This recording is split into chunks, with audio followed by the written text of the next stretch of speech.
Administrator Melissa Ortega is joining us virtually, and did Sarah join and Sarah Patton, our Township Secretary. And there are how many members of the public, Jeff? It looks like not too many, 2, 3, half a dozen. Let's say half a dozen members of the public have joined us. And welcome. And we have 18 total participants. All right, let's begin with the Pledge of Allegiance. I pledge allegiance to the flag of the United States of America and to the republic for which it stands, one nation, under God, indivisible, with liberty and justice for all. Okay, next I just want to talk about an executive session that we had. Do you remember the date? It was not last week, the week before. I don't remember the exact date of the executive session. But the topics that were discussed were a number of ongoing legal issues, one of which was resolved and will be discussed by our township solicitor during the solicitor update. And so now I'd like to move to public comment. This public comment may include any topics relating to tonight's agenda items. Commenters must state their name, whether that you are a resident of the township or a non-resident taxpayer in the township. If you do not identify yourself, your comments will not be included in the official minutes. So I will open for public comment on anything on the agenda this evening. This is John Auerbach, township resident. My comment is related to an agenda item, a property located at 3327 Appleton Road. Looking back through my records, the total cost to Franklin Township's effort to preserve the property was $69,117.81 through July 31st, 2021. My question is, what is Franklin Township's total cost for this preservation effort to date? You can answer that in the context of the discussion, but that I'd like to have that answer.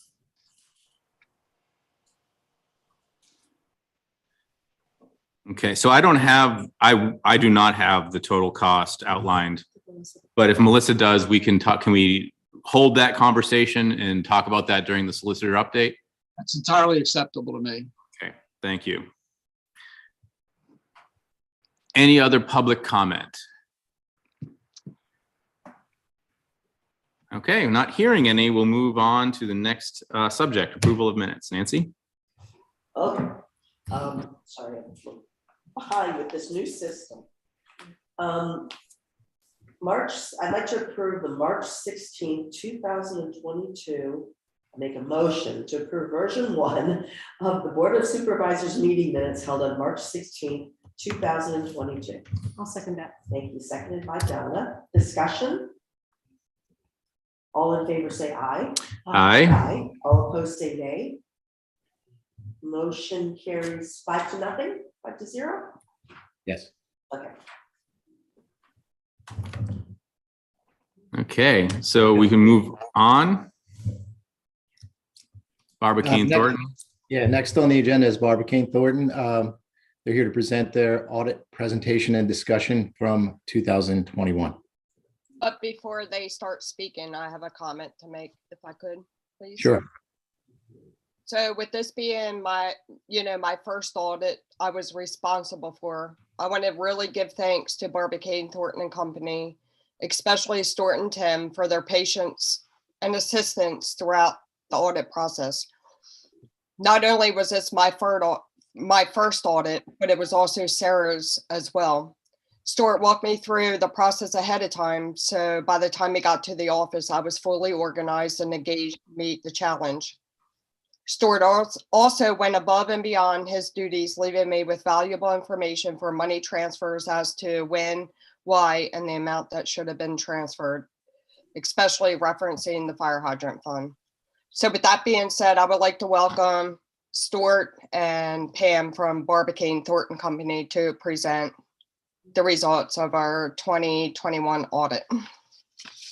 Thank Thank you, you. Melissa. What a great introduction. It's great for me as the partner to hear such nice things about Stuart. We know he's great, but that's really great to hear. So I'm sitting in for Tim. As you mentioned, Tim was your partner in charge of your engagement. I'm the managing partner of the firm, but I'm sitting in. He had a prior commitment tonight, but I know you're in good hands in getting your report results presented by Stuart. So with that, I'll turn it over to Stuart, and I think he has a presentation to walk through. And then we'll entertain any questions that you may have. Thank you. Thank you. Thank you, Pam, and thank you, Melissa. I appreciate that. And yeah, we can get into it. So yeah, I'm Stuart Bonson. I'm with Barbecane Thornton and Company. I'm an audit senior with the company, and I was the lead auditor on this year's engagement. Is everybody able to see my screen? Yes. Okay, great. Yeah, so we'll get right into it. This year's audit took place during February and March, which is when the bulk of the field work was performed.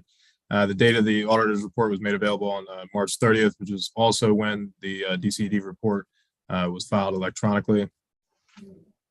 This year's audit and in past years is performed on a risk-based audit approach, which breaks down into 4 different parts.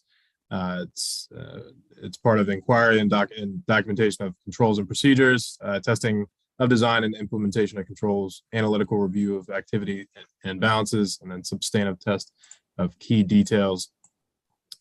Some of the more important areas of the audit, improper revenue recognition is one of the routinely identified risks throughout the audit.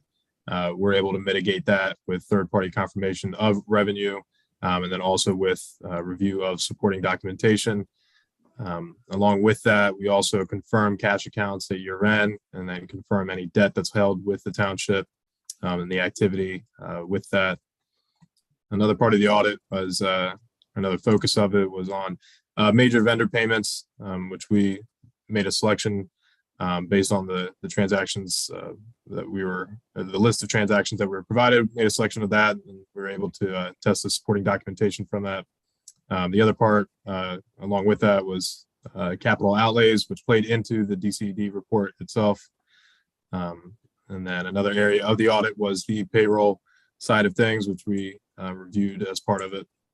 And then outside of that was us haphazardly selecting transactions to then test to gain sufficient coverage over expenditures. This year, the result of the audit is an unmodified opinion. It's a clean result. No material misstatements were identified during the course of the audit. Nothing that came to our attention. And then picking up where Melissa left off, I did want to give her some recognition just on her efforts during the audit process. I know that this was her first year being introduced to it, but I think she did a pretty exceptional job taking up the responsibility and being the key contact toward it. Very responsive, and the turnaround time for providing documentation was very quick. So I definitely do want to give her recognition for that and taking up that responsibility. This is a overview of, on a per fund basis, just how cash balances changed year to year. The blue columns would be the 2021 cash balances. 2020 is in orange. Overall, there was an increase of about 516,000 in overall cash balances. A large majority of that is attributable to the receipt of the ARPA funding during the year. I believe the ARP funding was around 240,000, so that makes up about half of that cash increase on a year-to-year basis. And then this is an overview of revenues on a year-to-year basis, broken up between taxes, intergovernmental revenues, charges for services, transfers.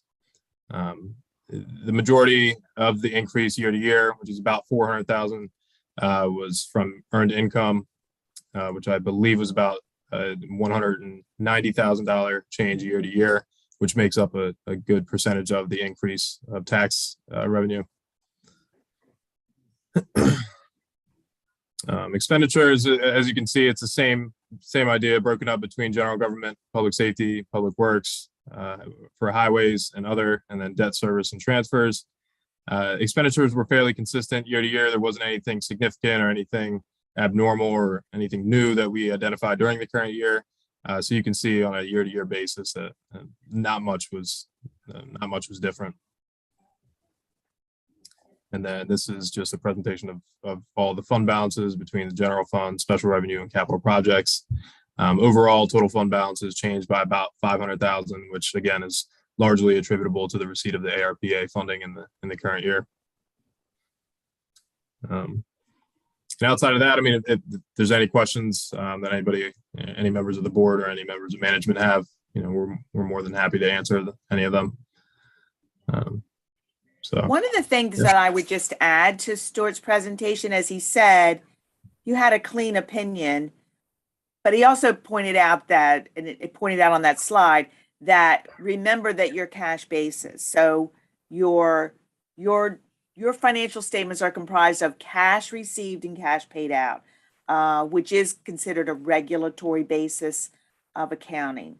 I just point that out because the opinion, the actual written opinion this year changed. So if you were to look at last year's opinion and look at this year's opinion, it's about another page long, but the results are the same. It's not a difference in your results from year to year. It's a difference in the standards. And so it did change the wording of the opinion, just in case anybody pulls out the report. So, yeah. Okay. Thank you. David, I'll ask the board, is there are a couple of elected auditors on the call tonight, and they do have some comments. They reviewed the audit report, and I think they're ready to talk about the comments. I think would now be the appropriate time for them to let them in and just give their comments to us. Sure, I think that would be appropriate. Okay. I'm not sure. You might want to stop sharing your screen so we can. I can go ahead and do that right now. Yeah. Okay. There we go. Hi, this is Lynn Weber. So I'm new to the position of internal auditor. So I have some comments, but I also wanted to explain that I know there's been some changes within the accounting functions, and I'm just not sure. I'd like to get some clarification as what they changes were. But I also noted that in the comments that the changes are not mentioned anywhere in the report. Were the auditors made aware of the changes? You mean the changes in personnel responsibilities? Yes. Okay. Yes. So Pam, if you'd like me to follow up on that? Yes, Yeah, so we were very much made aware of the changes. So when the changes took place in the people responsible, as Melissa pointed out, we reached out to Melissa at the very beginning when we knew there was a change in the planning and coordinated with her how the audit process was going to go. Part of the audit process involves every year, regardless of whether it's the same people or different people, the audit process entails sitting with management and documenting and walking through the checks and balances they have, the way that they, process activity and process transactions. So that was probably a little bit of where Melissa said, it was a lot going on this year, but we update that on an annual basis. And from there, we determine, what we're going to test and how we're going to approach the audit. As Stu mentioned in the report, there were some recommendations that we made. We provided that letter to management. And if the elected auditors haven't seen it, they probably, should be given a copy of that as well. Because I think in that transition from staff changing and maybe some process changes, we did see some recommendations where maybe things could be improved. Does that answer your question? Yes, thank you. And I do have a copy of the management letter. So one of the recommendations in the letter were that the bank reconciliations are now being prepared by an unidentified accounting specialist. Is this specialist the township treasurer that's been hired? Yes. Should they put that in there, or it's just a vague statement? So in the statement, Stuart put that that's no longer a recommendation for Franklin Township. So from 2020, from 2020's audit to 2021's audit, I believe we corrected that recommendation.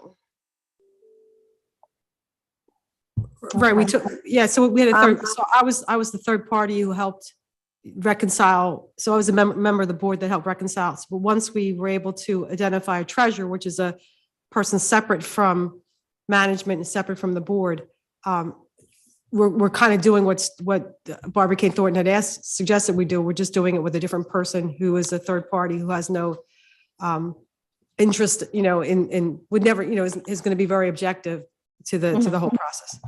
Absolutely. Okay. And then would it be a good idea that the anybody like members on the board would rotate reviewing the monthly reconciliation so that there's several people involved in the Well, review? I mean, that is it's an option when you don't have a member of management and you can't segregate duties. The important thing here is to segregate the duties so that one person, reconciles and the other person checks it. So that's the critical point. I think that the township responded to that risk of having the same person or someone self-review, responded to that risk by, engaging the external party. You can use a board member. Some of the reasons that people don't choose to use a supervisor is, first of all, availability. Sometimes there are people, and there may be people elected today who are available to come and review bank reconciliations, but then you may have election changes and have an elected person who, is not able to come as frequently or to be timely about it.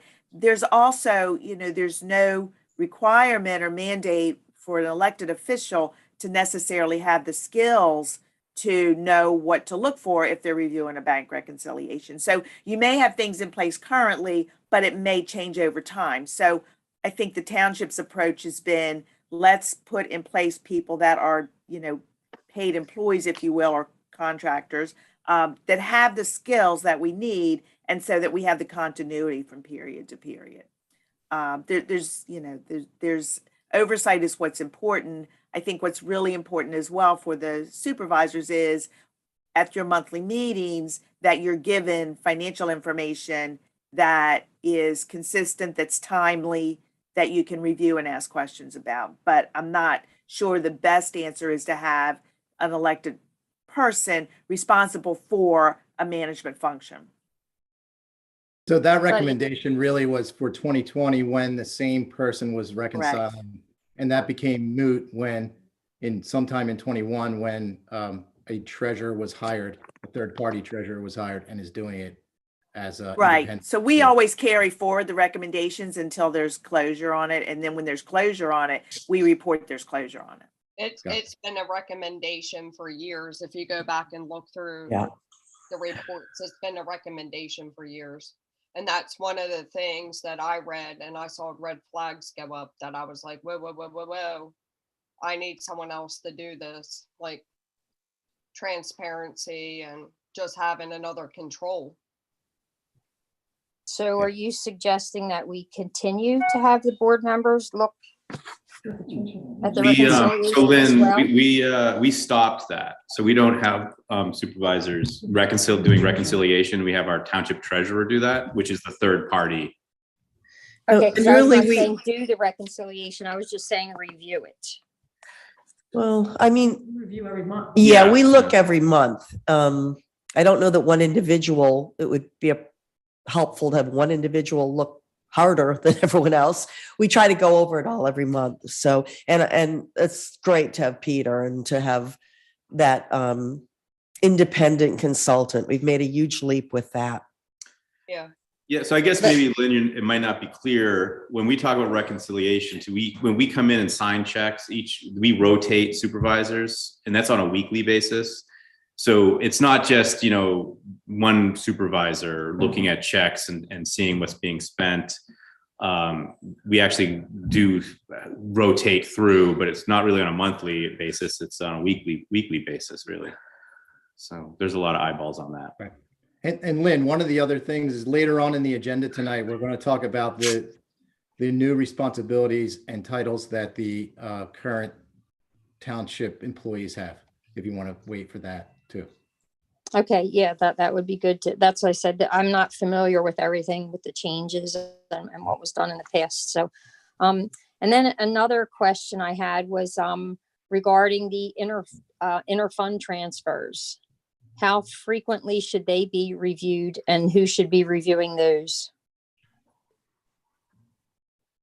So I think Stuart can give a lot of insight on this because this is something I wasn't aware of. Yeah, so throughout the audit process, I'd noticed that on a couple of occasions there were duplicate entries hitting the transfer accounts. It's something that, you know, we would suggest that you routinely update and maintain a list or a schedule of transfers to make sure that, you know, that each one is accounted for properly, so that you can forego any duplicate entries going forward. It wasn't any bit of a significant issue, but it was something that we identified during the current year, something that, you know, going forward, we suggested, you know, to be mindful of. So I have a is there question. Oh, I'm any sorry. frequency? Yeah, I was just wondering if there was any suggested frequency as to how often that should be looked at. That should be part of your monthly reconciliation. So when your treasurer is reviewing monthly what's been done to the accounting records on a day-to-day basis or on a weekly basis, then the treasurer and that's why, that's one of the reasons for bringing in someone with the expertise, you know, that they're accountable to that job. They have the expertise to do that job. And those are some of the things that they just routinely would look at, honestly. I mean, a treasurer would routinely look at, do things balanced? Are the transfers done properly? Do the accounts look right? Are the bank reconciliations done? Do they tie to the ledger and the financial statements? So I would have an expectation that at least on a monthly basis, as reports are prepared for presentation to the supervisors, that would be done. So when we talk Go about ahead, Dave. when we talk about interfund transfers, we're talking about transfers like from the general fund to, you know, road program fund. That's what we're talking about. Okay. Mhm. Or whatever it is. Yeah. Okay. So when we first talked to Peter and we've talked to other townships, they recommend that we sign checks publicly in public meetings. And we do have 2 meetings a month now, and now we're in person again. Is that something you recommend as best practice? Well, I mean, every township is going to be different, you know, in how they process activities. And I think, you know, signing them publicly, are you talking about the frequency or that you're signing them publicly? Signing them publicly. Before, we only met once a month, so Right. board members decided that wasn't often enough to pay people. But what's the benefit of signing them in a public meeting? Well, other townships, and I think Peter also agreed, that it provides real transparency to the public, where they know exactly what we're spending on everything. Well, I guess one other thing we could, I mean, this would, if we decide to do that, it'd be a separate discussion. Yeah. But the other option is not to literally sign the checks, but just go through the checks that were, you know, Before they dispersed. get signed, yeah. I think more importantly, it's to having a bill list and approving the bill list. I don't know if it's the physical signature on the check. And Right. So what I was It going to doesn't need say to is I be- believe the township code gives you the guidance that you're to approve a bill list, and whether that incorporates signing the check physically, because increasingly, you know, and if it's not today, it's going to come in many municipalities now, you know, pay so many of their bills electronically that, you know, it's signing the checks is not even part of their regular function anymore. But they do have a bill list, and the bill list goes to the board, and those transfers or those activities are not done or the check's not signed until the bill list is approved. And then that can be checked by us, like as part of the audit process. If we see that, you know, an electronic transfer paid a bill, but it was before it was approved, now you've got to check and balance against that. So that's probably the more important part of that. It sounds like that's what you're going for, transparency. That would get you transparency. Well, I think we need to take that as an action. It's just something that provides more visibility into, so it's a bill list, right? But whatever provides more visibility for everyone, because if you're not the supervisor that week, you don't see the bills. and the public never sees them. So, So I disagree with that. The public does see them because the financial report is available publicly. So if you look at the meeting books, and I know they're available, the financial report, it does list everything that's been spent that month. So it does, we but go through that's it. not specifically. Yeah, Right. We go through a treasurer's report every single board meeting as well. that's right. But it's not specific to what was spent. It's a no, the- conglomeration. The details are in the report. So the reports should be on the website, and the details of the line list is exactly what's in our meeting book. I'll double check that. I'm not sure Yeah, that's. it's on the website. So, so people, it's there for people, but maybe we need to make it more transparent on the website, but it's there. So the auditors also recommend that we establish an accounting policy manual. So, Right. my understanding is we're in the process of doing that. That's been recommended a number of times. I know it's a huge task. Melissa and Jeff, where are we on that? Well, with the help of Stuart and all his tips and tricks and all the emails he sent me, I'm currently producing that. I'm making that day by day. And would Barbara Kane Thornton be able to review it once that we're done to make sure that it meets the standards? Well, they will, because it would be included within the audit for 2022. Okay, so they would look at it then when we are audited for I'm not 22. seeing that. And I think Stuart can talk a little bit about this. Like, for example, a prime example is our fire hydrant fund, and he can go into detail a little bit more than what I can because I'm so new at it. But yeah, he gave me a lot of tips and tricks and like deadlines that I need to meet doing that haven't been met the past year. Yeah, it was something that we noticed just with Joan stepping away during the year, and then Melissa coming in and taking up the responsibilities that Joan had previously. It was one of those things that we didn't identify that there was any policies or procedures that were already in place that outlined each position and the responsibilities for each position. What Melissa is referring to with the hydrant fund specifically was a transfer that was to be made when taxes or real estate taxes are collected. There's a transfer that's to be made to the hydrant fund initially for around $9,000 or $11,000. We did not see that initially when we did a review of each of the funds and the taxes in each of the funds. That was something that mainly in part to Joan leaving, Melissa coming in, that transfer wasn't made. That was something that we noticed that should be, written down, something that should be, clarified going forward, that's an expectation, throughout the year. So. Okay. And then I have one of the other auditors that are not able to attend. They had written some comments down. So can I read this one question here?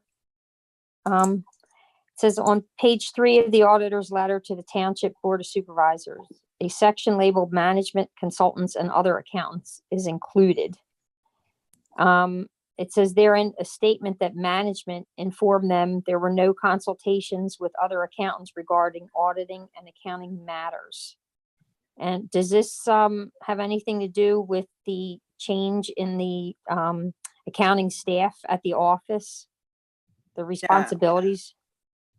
No, what that's referring to is that we did not speak to any other like if you had another audit firm do an audit and then had us come in and do an audit and didn't tell us about it. That would be an example of that. Yeah, it's not management. Like expertise type thing or? Correct. Okay, all right, thank you. All right, they were all the questions that I had. I'm Thank glad you, that we Lynn. got a clean opinion. Thanks. So we have a couple of actions to take forward. One is the manual. And 2, and I still would say the public needs a little bit better visibility into the checks. You can see them way in the depths, but I think that's asking a lot of the public. So whatever, maybe just a summary of bills or whatever that we go over, but we can talk about that. Yeah, so I think, I mean, the action would be to discuss the next board Yeah. meeting, what it is, how we want to approach the Right. reading of the checks or whatever. Right. So this will be a motion or an agenda item on the next meeting. Yeah. And I think the other thing with the manual, I don't know, Melissa, I don't want to, hound you about this, but, do you want to check in every couple of months as far as how your progress and so we can get some eyes on what you're doing? Yeah, sure. Okay. Absolutely. So maybe for not the May meeting, but the June meeting, we can revisit the manual for an agenda item. So we have other auditors. I don't know if anybody else, any of the other auditors, not the Barbicane auditors, our elected auditors, if they have any other comments. Yes, if I may. Is that Fred? Yep, please go ahead. Yes, hi, this is Fred Ching. I'm a resident of Franklin Township and elected auditor. And first, like to start off by thanking Barbicane Thornton for performing the procedures and providing the report in good working order. And to thank Melissa for her efforts. Nothing like the first go round. I can assure you, Melissa, it gets easier after this, which you will find in years to come that work done now and the experience now will serve you well in the future. My questions were directed more towards Stuart and perhaps Pam, and it had to do with the testing of internal control procedures. As a consequence of the changes in personnel, were there any substantive changes in the procedures you needed to apply to get assurance that the IC system was in good working order? Pam, would you like to? So, yeah, so I would say that, I mean, as Stuart identified the risk areas, I don't think that there was a lot of additional substantive work other than some of the things that Stuart's already mentioned. Like there were a couple of things that we knew historically that needed to happen that perhaps had a misstep because of the transition. But in terms of the day-to-day and making deposits and processing transactions, I don't think there was a lot of additional work that we had to do to test. I mean, we already, honestly, because you're cash basis, by the time you get independent confirmation of cash balances from third parties, from your banks, and we confirm so much of your revenue, and then we test quite a few of your actual transactions on your expenditures. We cover quite a bit of ground, in doing that in a normal situation to begin with. So I think to your point, Fred, the things that were maybe different this year that testing had to be a little bit more were things like the transfers, as an example. I know that Stu worked with Melissa quite a bit on that. And some of it was probably just a little bit of maybe explaining things for her than it was having to actual test more activity. Does that help answer that question? It does, and thank you for explaining. Sure. One other comment has to do with the idea of establishing an accounting manual. And it would be great to work with Melissa on that. I know that the AICPA has a couple of guidelines out, several guidelines and best practices. And I'm pretty sure that the governmental accounting agency, and their name escapes me at the moment. Yeah. They have a GFOA. bunch of best practices advisories that might be integrated into it. And the point of that is for succeeding audits, having that in good shape and knowing that it's compliant with that, I think makes matters easier for everyone, the Board of Supervisors, for Melissa, and for the township populace as a whole, and not to mention the auditors. That's a great recommendation, Fred. It's the GFOA. I think you may have been thinking about, and they actually have a Pennsylvania chapter of the GFOA. And there's nothing like, asking your neighbors So, for those organizations or those townships, especially those that might be, similar in size to your own, there's no need to reinvent the wheel on every single thing, but those are all great recommendations for a starting point for getting an accounting policy and procedures manual in Well, place. on that point of asking our neighbors, are there any townships in Pennsylvania similar size that might be clients of BT that you might have some inclination to recommend? You're going to ask that. I was gonna ask the same thing. Yeah. We'll Well, work if you're on going to that. steal from the best. So, yeah, there you go. Well, let's see what we can come up with. I might have to go digging for that. Okay. Okay. Well, thank you all for your responses and thank you for your work done on behalf of the township. Thank you, Fred. Thank you, Lynn. And it certainly is a breath of fresh air to have Melissa that was able to just move into that position that was already in the township. So it sounds like she did a great job.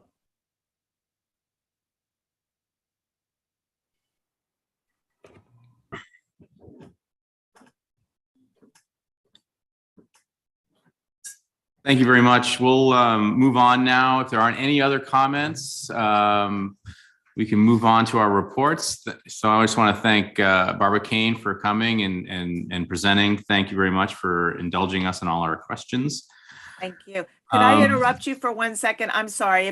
Could you perhaps have a motion to accept the audit? Oh, that's good question. Good point. All right. So Jim, do you want to make a motion? Or I have a motion here I can read, I think. We could just make, yeah. All right. So I can make it if you want. Go ahead. I would like to make a motion to approve the 2021 audit by Barbara Kane Thornton. Okay, I'll second that. Okay. All in favor, say aye. Aye. Aye. Any opposed, say nay. Okay, motion carries 5-0. Thank you, Barbara Kane. All right, thank you. All right, so I'll just say quickly, we are changing the format for longtime fans of Franklin Township board meetings. We have changed the format of treasurer reports. We're gonna have our township, I guess we'll call it the township administrator, read out the report, which saves all of us from reading all the numbers, which no one wanted to do. So now it's Melissa's job. And then I'll go ahead and just make the motion. So thanks, Dave. All right, so I will read the monthly report of the township's financials for the month of March 2022 and year to date. The March 2022 treasurer's report, which includes the following disbursements. The general fund with disbursements and transfers of $133,477.80. The Park and Recreation Fund with disbursements of $3,730.10. The Open Space Fund with disbursements of $5,857.19. The Capital Reserve Fund with disbursements of $0.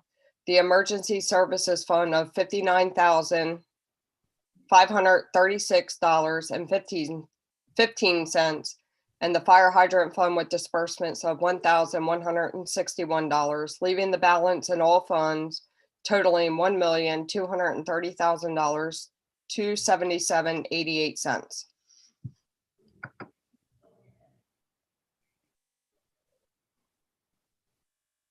The March 2022 Treasurer's Report as presented by Melissa Ortega. Can I have a second? I'll second that. Second by Donna. Any discussion on the Treasurer's Report? Okay. All in favor, say aye. Aye. Aye. Any opposed, say nay. And motion carries 5-0. I'm signing up. Okay.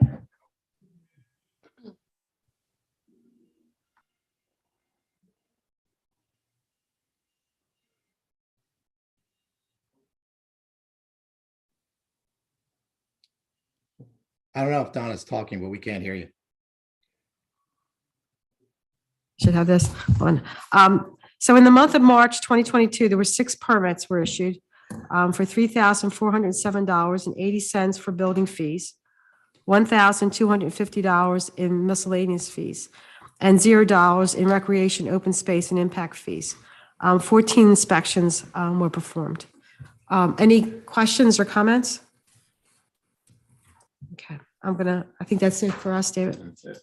Are you sure those are the right numbers? I see in March, 3 permits were processed and about 17 building inspections. So this is what was on the Not sure. sheet. So is there anything I should be? Maybe it has to do with the, so these are dates of inspection versus permits. I mean, so these are dates of inspections and because they could be permits that were issued before. Okay, Yeah. okay. There's about 17 of them. All right. So I think what this is about, the new permits that were issued. That's how I look at it, but we can check with, Okay, I just don't see that in the content. That's okay. okay. All right, David. Okay, yep.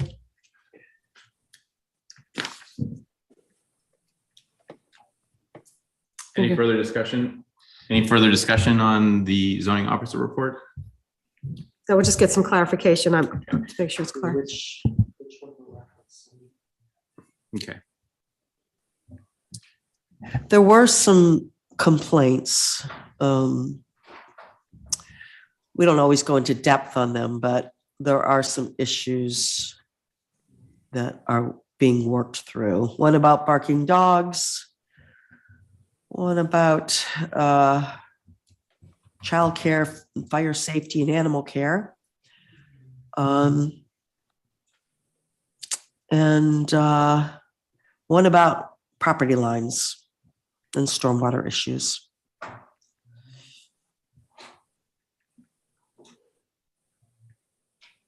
Jeff, is there anything you think deserves calling out? Not this time. Okay. There's always something going on. Okay, Nancy, you want to introduce the HARB? Yep. So I'd like to introduce Paul Legassi. I think he's on it, and he's representing the HARB and Historical Commission, the Architectural Review Board and the Historical Commission. Thank you, Nancy. Actually, we did not meet as it happens. We postponed our meeting till May. So at this point, I have nothing to add to previous reports. Thank you, Paul. So then, moving on, I'd like to introduce Greg Sachs and Paul Overton are going to go over the Parks, Recs, and Open Space report. Good evening, everyone. I don't think Paul is on the call, but I can pretty much cover all the items. So first, just to review the Easter egg hunt. I believe it went well. We had, despite the cold weather, and the rain date, we had a great turnout. A lot of people. It went really quick for those that were there. Just a couple of thoughts of mine for next time is possibly we could spread it out a little more. That way it doesn't end in 90 seconds. And we could also have some extra candy for the late arrivals and the kids who weren't able to get as many eggs or no eggs as some of the other kids. But otherwise, otherwise I think it was a great event, and I'd be up for doing that again. Thanks for all the effort all of you guys put into it, including the FSA. There were a lot of volunteers, and you made it was way bigger than I expected. There were so many people there. The parking went all the way down, and everyone had a great time. You guys really made it special. And my understanding is that hasn't been done in 25 years? So pretty nice thing to do. Thank you, everybody. Yeah. Great thought to bring it up, whoever brought it up. Yeah. Jeff gets the credit on that one. Good job, Jeff. And I think it was great. Just even after the hunt, the playground was completely full of kids just staying around and hanging out. So it was good all around. So next was the garden plots that we offered up as kind of adoptive regions or spots for volunteers to help work on at Crossing Park. So one of the families has begun their volunteer work on their adopted garden plot. So far, they've weeded, removed some of the invasives, and I attached photos from what they sent me. So if those are the photos that you were looking at. They've removed the invasives from some of the existing plantings that were kind of being engulfed by the invasive plants. I was also able to obtain 2 native shrub seedlings for free, and they were able to install those in their plot as well. Just today, I connected with a arborist or a tree company, and they were able to drop off some free wood chips that we can use as mulch in that plot. And as of like an hour ago, they were all 4 of the family was out there working on their mulching their garden. So, yeah. So far they're doing a great job. We also have been communicating with another volunteer who's offered to adopt the 2 raised planters by the comfort station. He's come up with some great ideas. That if you're not familiar with what I'm talking about, there's 2 dogwood trees in them, and it's right by the comfort station. But what he's thinking is doing a few small native shrubs with, adding some possible winter interest, some flowers, and adding some ground cover in those plots or in those planters. And the goal is to, minimize the future maintenance, like weeding and mulching, and kind of having a natural mulch in there, which also supports, wildlife, insects, pollinators, all that kind of stuff. So I actually sent an email over. It was a little late, so you guys probably didn't receive it, but he put up he made a nice write-up of his ideas, and I just wanted to share that with you because he's very excited about helping out, and he has some great ideas. Third volunteers also offered to take on the other 2 raised planters on the opposite side near the healing gardens. She's also offered to purchase and install a 4th dogwood tree. There's 4 planters there, 3 of them have dogwood trees, and 1 of them is completely empty. So she's offering to buy and install this dogwood tree. So I'm going to discuss that further. She's doing some research on her own this week, and will get back to me on that one. The dog waste dispensers, they've been installed. We've put 2 at Crossing and 1 at Banffshire. Actually, the FSA installed them, so thank you, FSA, for doing that. One's up right on the side of the comfort station. The other one's probably about midway down, closer towards the creek. Let's see what else here. The tree planting grant application, I went ahead and finished up the application to the Dockstader Foundation. This is for funding of the proposed 600 trees between Crossing Park and Franklin Preserve. They haven't said anything yet, but what they've told me is I'll hear back by mid-May.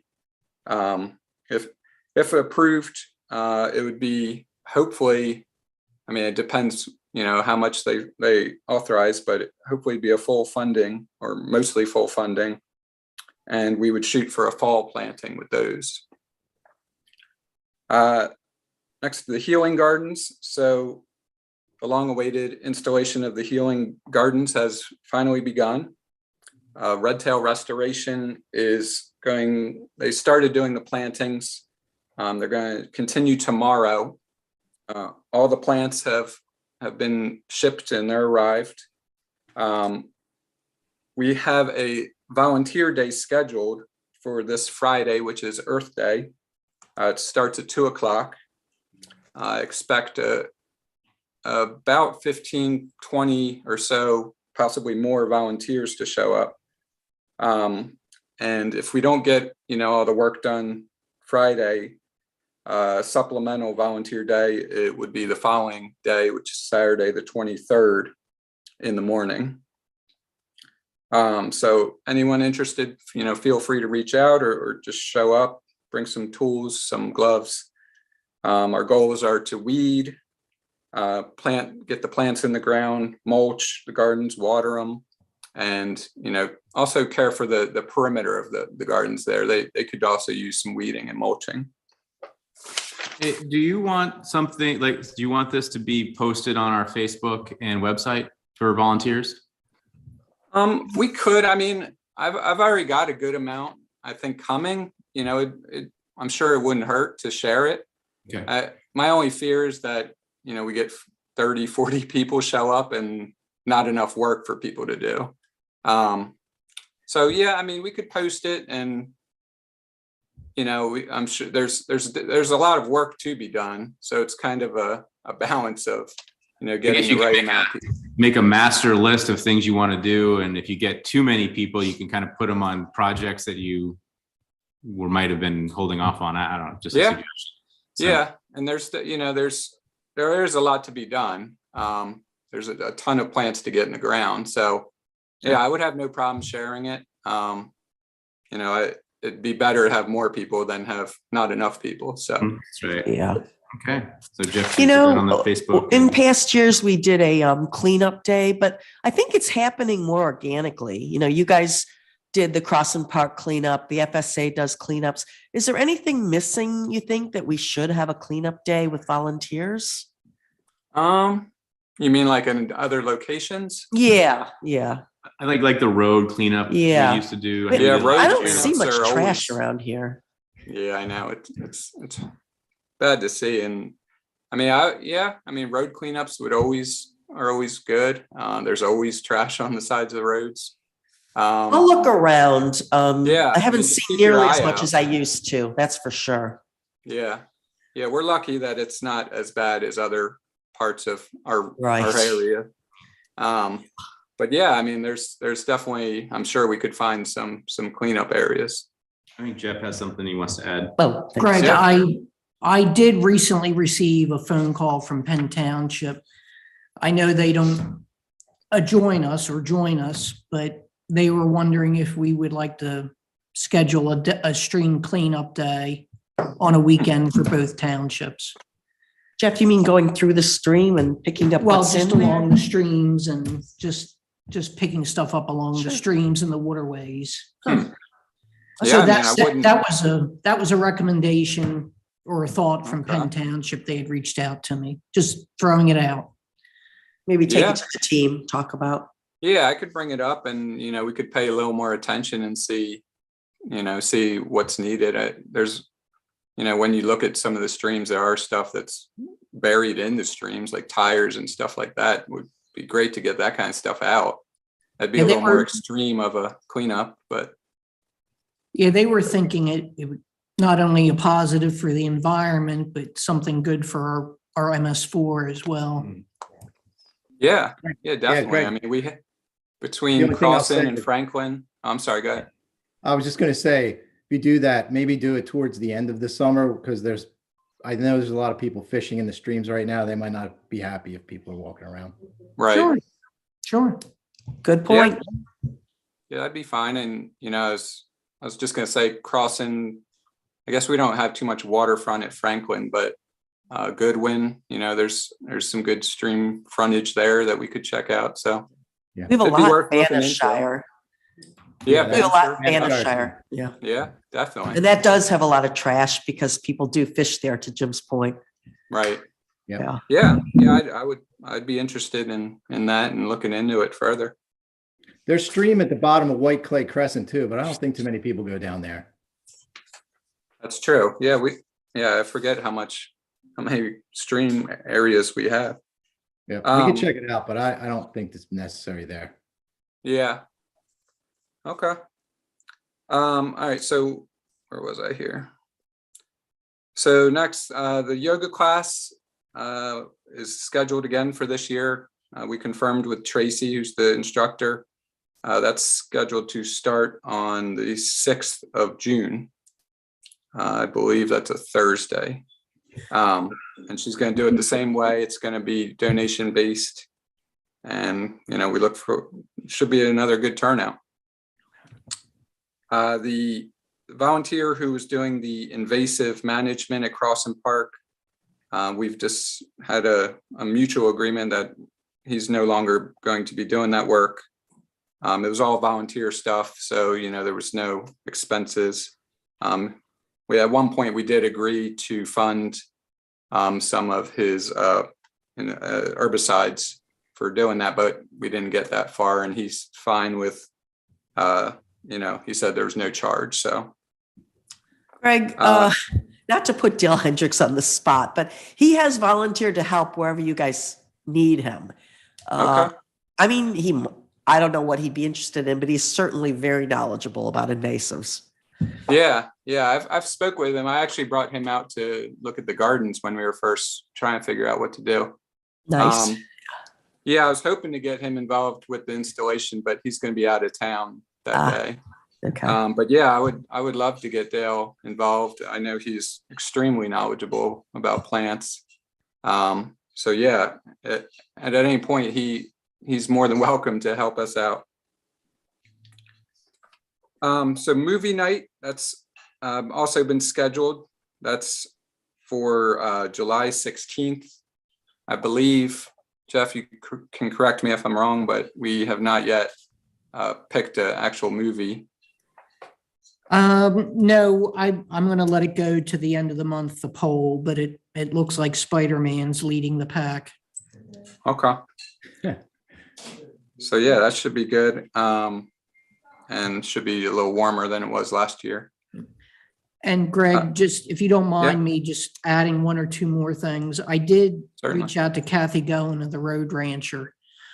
So we are going to join forces with them to have the food truck out there with the movie night. So she's very, very excited about that. So nice. Yeah, that'll be great. Yep. I mean, that I'm just trying to think about last time there was some leftover trash. So maybe we can bring, you know, one of the trash cans closer to where everyone's sitting. Sure. Other than that, it seemed like last year went pretty well. Okay. So the only topic that, you know, I was going to pass over to Paul was, and Paul, if you're on the call, feel free to chime in, but was the additional trails at Crossan.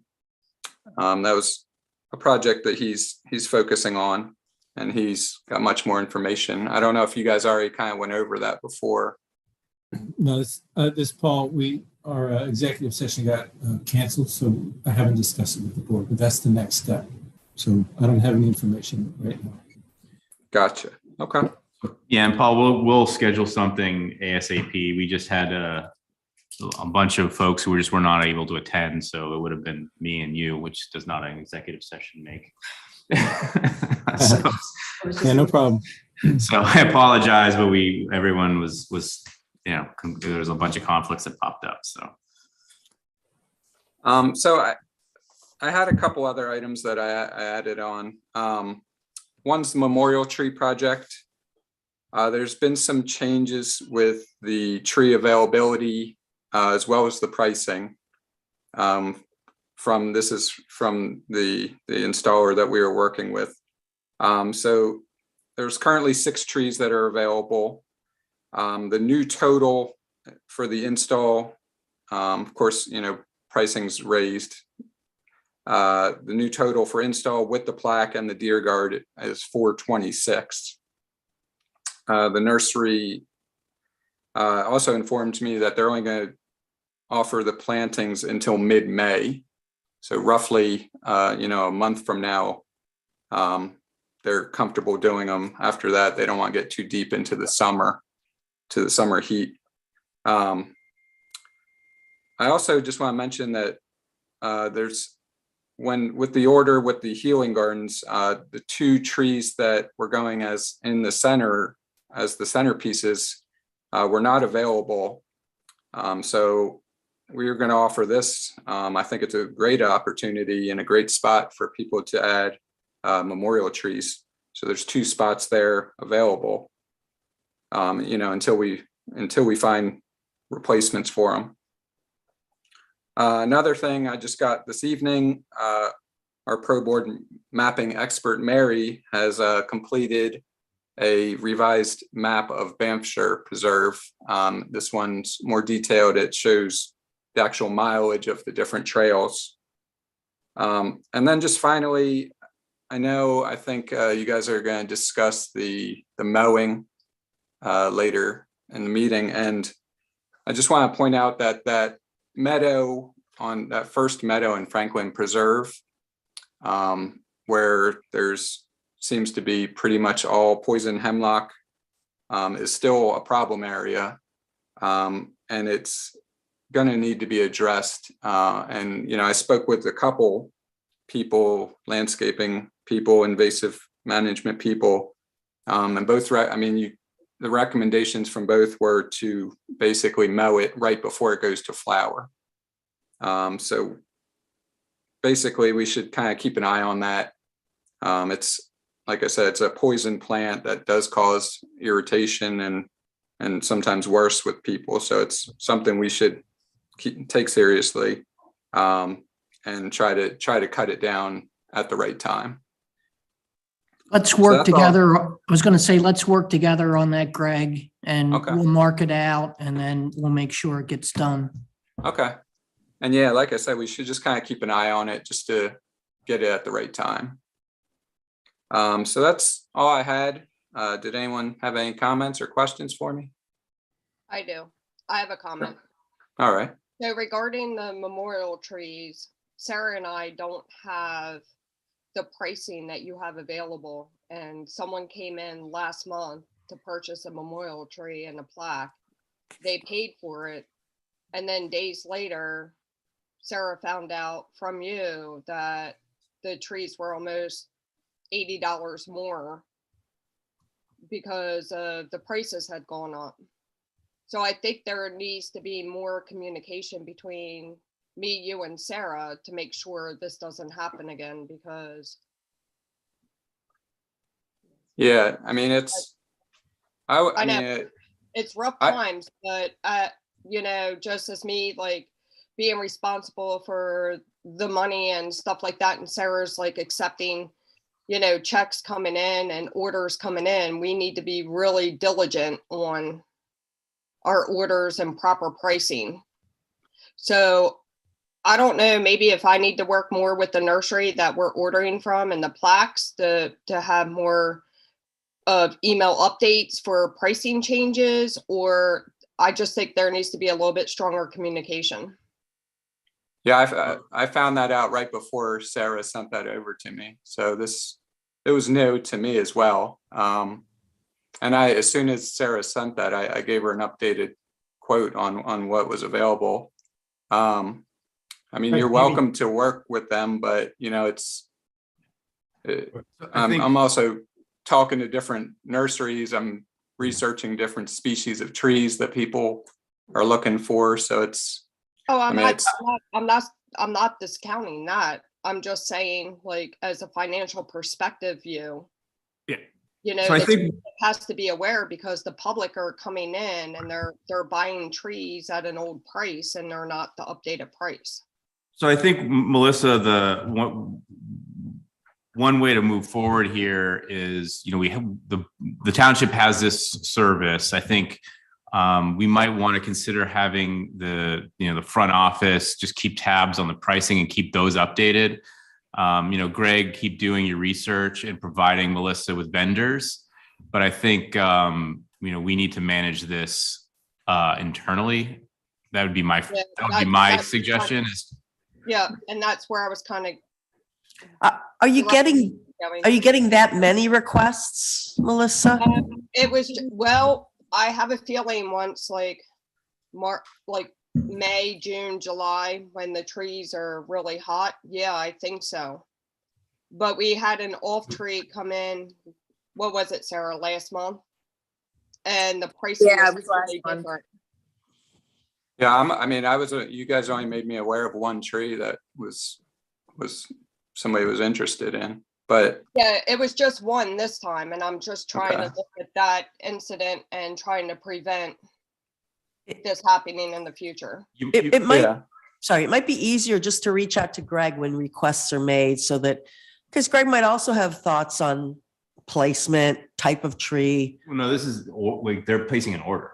Like they're placing the order for the tree. But Or have you, Greg, have you already gone through where it's going to go and what type of tree it is? No, I've never I think spoken we with the should. person at all. I Yeah. mean, everyone else I've worked with, I've met with them at the park, just discussed where the tree would go, what type of species. Yeah, I think that's so this- important. So Yeah.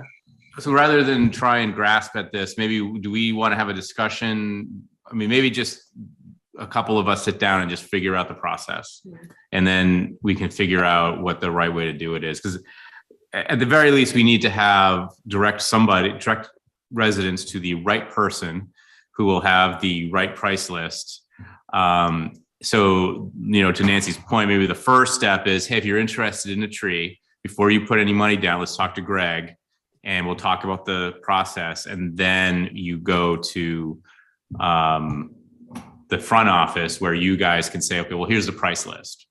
Yeah. Right. But let's talk about it offline and figure out the process, because I don't think we need to figure it out tonight, right now. Right. Could I make a quick suggestion? Sure. Is that Greg's prices are good through, I think, mid-May, whatever you said, Greg. And so Melissa should be aware of that anybody coming in, you have to state these prices are only good to mid-May. Anything past that, we have to re-quote. We'll get back to you on the price. And then in the fall, we'll get a new price list for the fall pricing plantings. And right there, that's simple. That Yep. Sarah will put that right in, like her invoice she created and stuff. That would be perfect. Yep. That'll Great. solve the problem right then and there. Greg, what is the date? How long are these prices good for? They told me mid-May. I mean, they didn't give Right. me an exact date. And There that's you go. how, I mean, the last prices were the fall prices. Then we cut off the program through winter because you don't plant in winter. And So we should always put an end date on your price list. And then after that, right. we have to get a requote. And we did, I know on the flyers, we put a range. So the current price still, I think it's off by maybe $1, but it still includes, I think the range we put was up to 425, and I think, what I say, 426, yeah.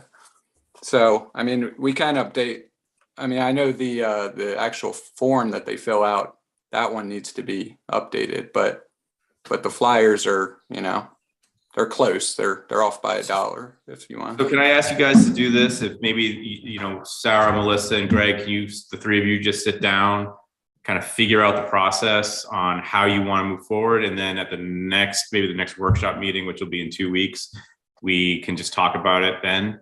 And then Sure. maybe put a process up on the website or, whatever it is. So we have a clear, okay, that Works good for one. me. So, okay. Yep. That's great.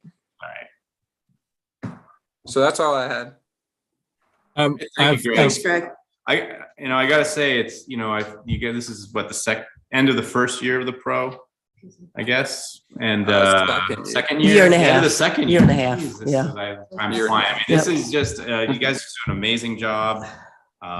Finding volunteers, getting it done. It's really, I'm very proud of this group and what you've been able to accomplish over the last couple of years. So thank you very much for your efforts. Yeah, no problem. Hey, Thanks. Paul, could I add one thing? It's kind of urgent, is that Greg needs a wheelbarrow tomorrow, and our township wheelbarrow has a flat tire.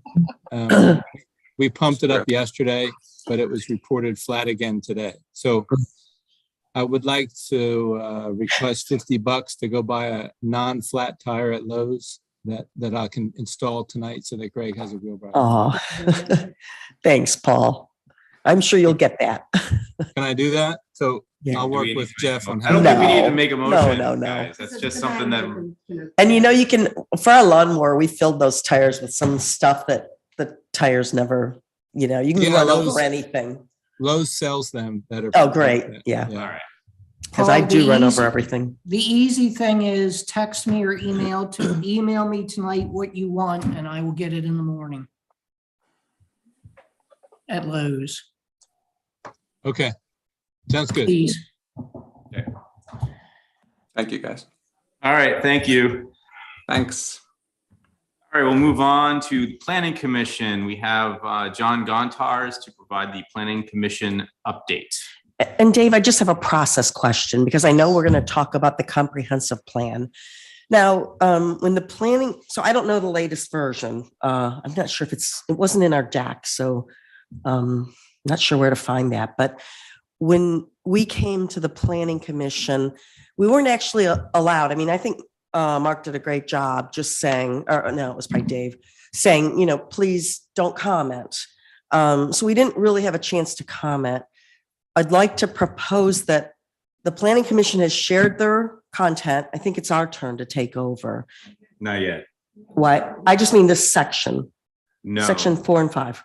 No, it's not. It's not until we as a board, so the planning commission, so the process is the Planning Commission goes through the entire document.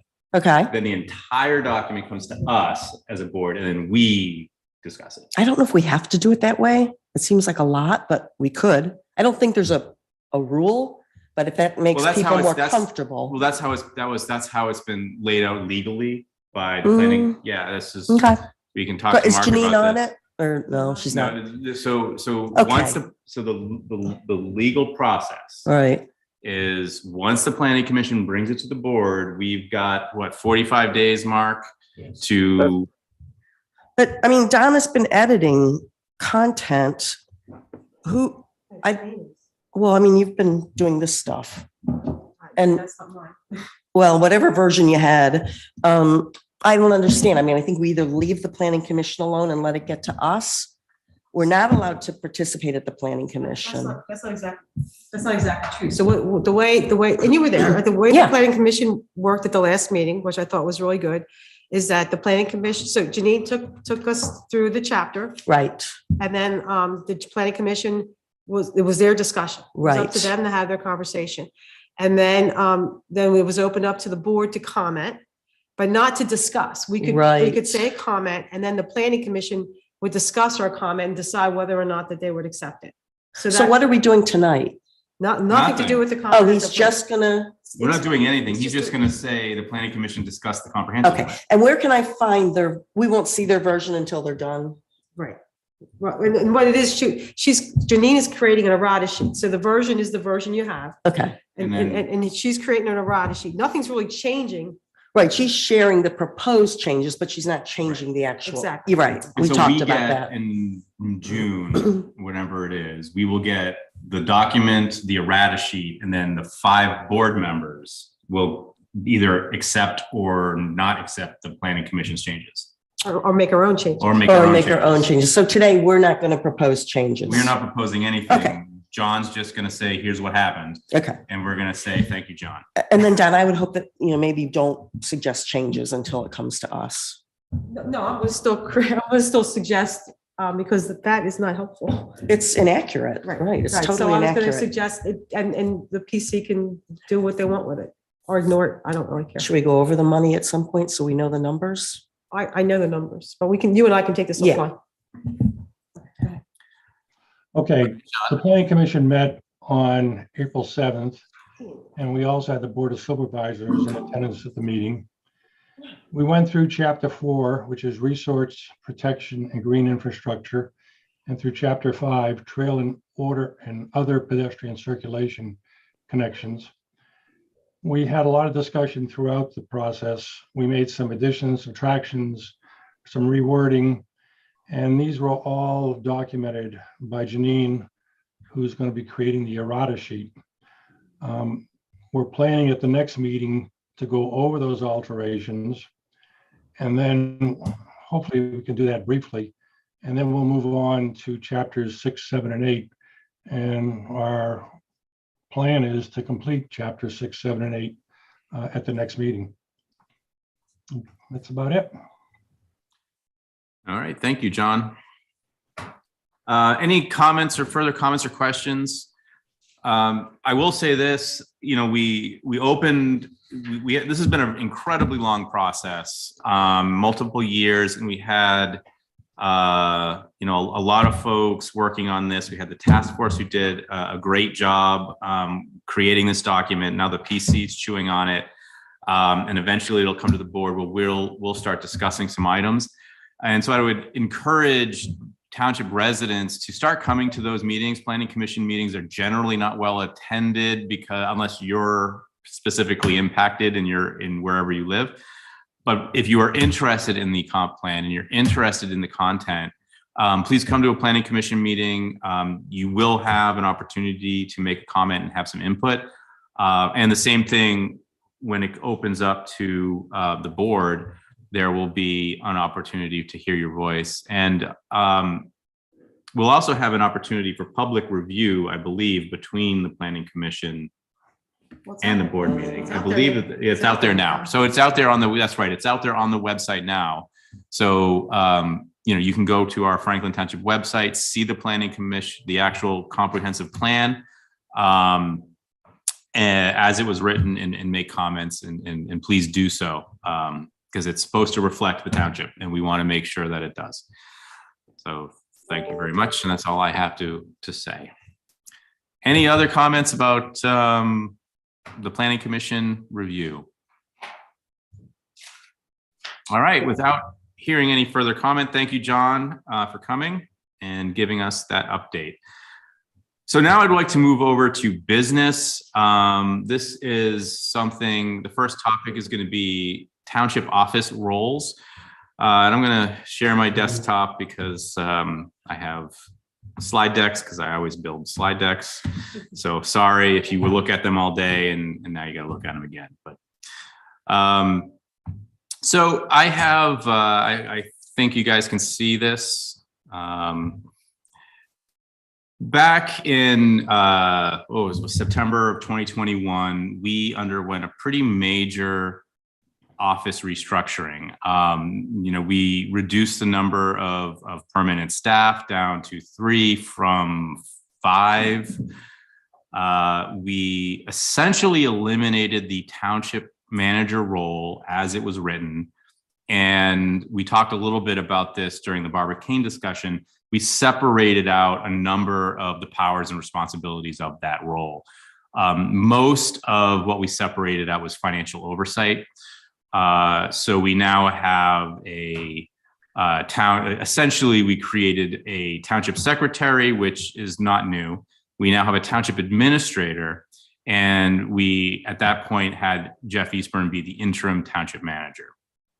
And so what we did was just kind of let that rest for about 6 months. I know some of us were really wanted to make changes quickly and get things done, but we let it rest and see how the office kind of organically grew and took on responsibilities. And so that's where we are now. And what we really found out was that, we don't have, as I previously said, a township manager as it's written currently in our ordinance. We kind of inadvertently created 2 kind of separate but equal roles. And so this is where we are now after roughly 6 months. We've separated, we have a township administrator, which is Melissa, and she's really become responsible for our financial oversight of the township. She's really dug into township compliance issues. And she's really responsible for, as I've written it, responsible for the financial oversight of the township and the township's compliance with all federal, state, and county laws, rules, and regulations. And Jeff has really taken on the role of being, for lack of a better word, really the face of the township. He's managing all of our major projects. He's handling most of our communications and responsible for the general operations of the township, public relations, and most of our township facing responsibilities. And And then Sarah has taken on the role of not only there's a township secretary, the person who answers the phone, that kind of thing, and does administrative tasks, but the actual township secretary, that is the official record keeper of our township. So these are 3 very important roles. And also, Dave, 2 of the roles are full-time and one of the roles is part-time. That's right. Yeah. So That's important to note. And it's also important to note that this is a pretty major cost savings. That wasn't our objective at all. I think we have so many benefits coming from it. But for the public who worries about, all of us worry about dollars and cents, last time I checked, it's about an $80,000 a year savings so that we can put to something else. So, right. And that's a good point. So one of them, and it's something that, when you task somebody, you can really find some efficiencies. And I think that's what we did here in this town, and the staff works really well together. But as I said, we've kind of eliminated the township manager position. And what I have here, you don't have to read it, just think of it as a visual aid. There are sections of our township ordinance that describes what our township manager does that is now separated between 2 people. And so these highlighted sections B, D, and G are all financial and compliance related activities that Melissa Ortega has taken on. And so at the very least, the board must consider changing the township ordinance to reflect the new roles. So we met during the workshop meeting, bounced around some ideas. It's kind of interesting how long it's taken us to come up with township titles. But what I'm proposing here is the highlighted titles on the page. They're probably hard to read, but I'll just read them. For Melissa, my suggestion, or our suggestion, is to change the township administrator title to township controller and office manager to better reflect her responsibilities, and change interim township manager to township operations manager, which again really better reflects the responsibilities and tasks that Jeff undertakes. And I'm saying this that, we talked a lot about this, and we were driving Melissa insane with options, and finally this township controller and office manager is kind of a hybrid. I think Jim Johnson originally suggested township controller, and then the staff put forward this township controller and office manager. So my point of view is I think this is a pretty good stopping point. I think, and I'm pretty happy with how these titles work out and the responsibilities. But I wanted to open it up to the group to hear if there's any final discussion or changes, something I may have missed. I just want to comment, just to take everybody back to September. It was a scary time in the sense that you never know what's out there, right? You don't know where we were going to go in terms of, do we have to interview new people or to get different staff? I mean, with Nancy's help, we've got the treasurer in, and that was a great move, and helped us a lot to settle things down. But it still was unsettling because we didn't know how it was going to work out. And I got to commend Jeff. I don't know if I do this enough, but Jeff, you have really risen to the occasion in terms of how you engage the role, and have done a fantastic job taking care of that operation, external face of the township, as David describes it. I think you're just amazing. And every time an issue comes up, I'm always impressed by who you called and how you've progressed a particular issue.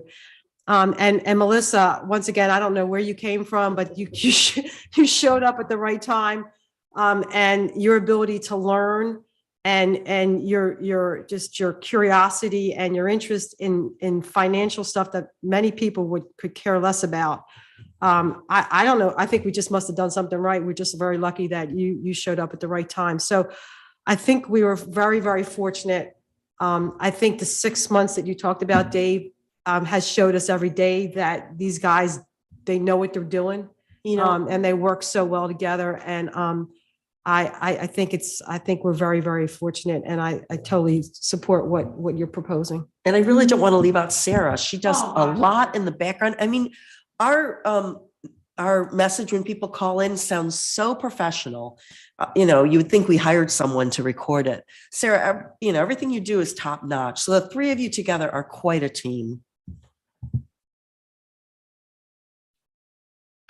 So Jim, Don, do you have anything you'd like to add? Oh, I can't say much better than that. I agree.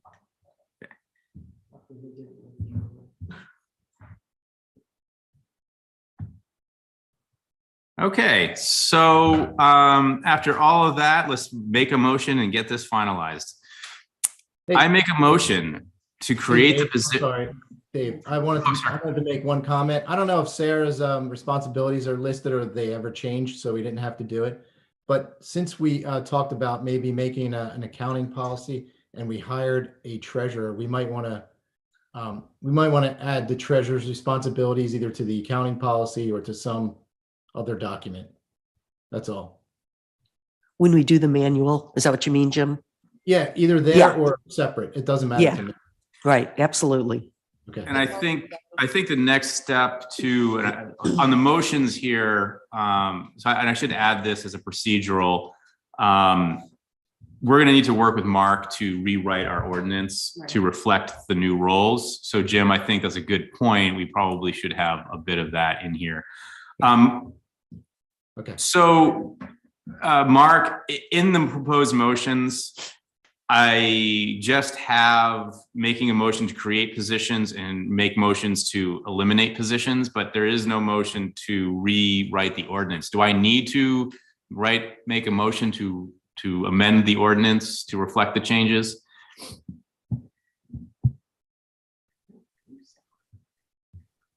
Sorry, it was on mute. We're going to have to look at, the second class township code defines positions such as the township manager or township treasurer, auditor, etc. So why don't we look at the current ordinance and see what we need to do to amend that ordinance, and we can make a recommendation to you for the next meeting. Okay, so can I go ahead and create these positions and then we'll deal with the ordinance next month? Yeah, I don't see a problem with that. Okay, perfect. That's what I wanted. All right. So I propose motion. I make a motion to create the position of Township Controller Office Manager and to appoint Melissa Ortega to that position. May I have a second? I'll second. Okay, thank you, Nancy. Any further discussion? Okay, all in favor say aye. Aye. Aye. Any opposed say nay. Motion carries 5-0. I make a motion to create the position of Township Operations Manager and to appoint Jeffrey Eastburn to that position. May I have a second? I'll second that. Thank you, Donna. All in favor, say aye. Aye. Aye. Any opposed, say nay. All right, motion carries 5-0. All right, and then I make a motion to eliminate the position of Interim Township Manager. Can I have a second? I'll second that. All right, thank you, Nancy. All in favor, say aye. Aye. Aye. Aye. Any opposed, say nay. Motion carries 5-0. I make a motion to eliminate the position of Township Manager. Can I have a second? Second. All right, Jim. thank you, Jim. All in favor, say aye. Aye. Any opposed, say nay. Motion carries 5-0. And I make a motion to eliminate the position of Township Administrator. Can I have a second? I'll second. Okay, thank you, Dawn. All in favor, say aye. Aye. Aye. Any opposed, say nay. Okay, motion carries 5-0. Congratulations. Thank you, everybody. Well done. This is a very happy day, so thank you. And a big change, a Big really time. big change. Yep. All right, so I'm going to hand this off to Jeff to discuss our road program. Our new operations manager. Our new operations manager, Jeff Eastburn. Oh, I am very happy to report that our 2022 road paving program is out for bid. It was advertised on April 14th and the 18th. And we will have a bid opening on Monday, May 2nd. It has been advertised in the Daily Local, and it has been advertised through our website as well.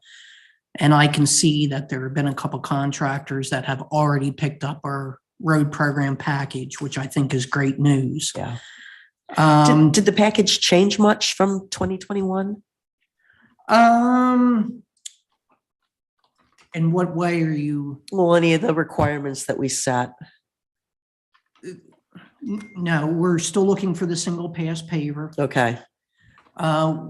We want to keep the same high standards that we had last year. That's important to Ron and I. Thanks, Jeff. And just as a reminder, we're looking to do a portion of Churchill Road in the vicinity of Queen Lane, down past Creek Road. Heather Hills development, which I'm happy to see get done. And then Parsons Road from the London Britton Township line up to Thompson Estates. So can I just also call out, I cannot believe what is getting done by the state right now. Chesterville Road, Appleton Road, 896. Election coming up. Oh my God, it's unbelievable. Right. I mean, I've never seen such activity. And Jeff, I know you had a big part in Chesterville Road. We've certainly talked to PennDOT a lot about it over a 2 or 3 year time period. So it was nice to see them doing something there. I do appreciate it. There were some really nice comments on Facebook as well that I saw. Oh, very good. So that's great news about the road paving program. So stay tuned for May 2nd for the bid opening.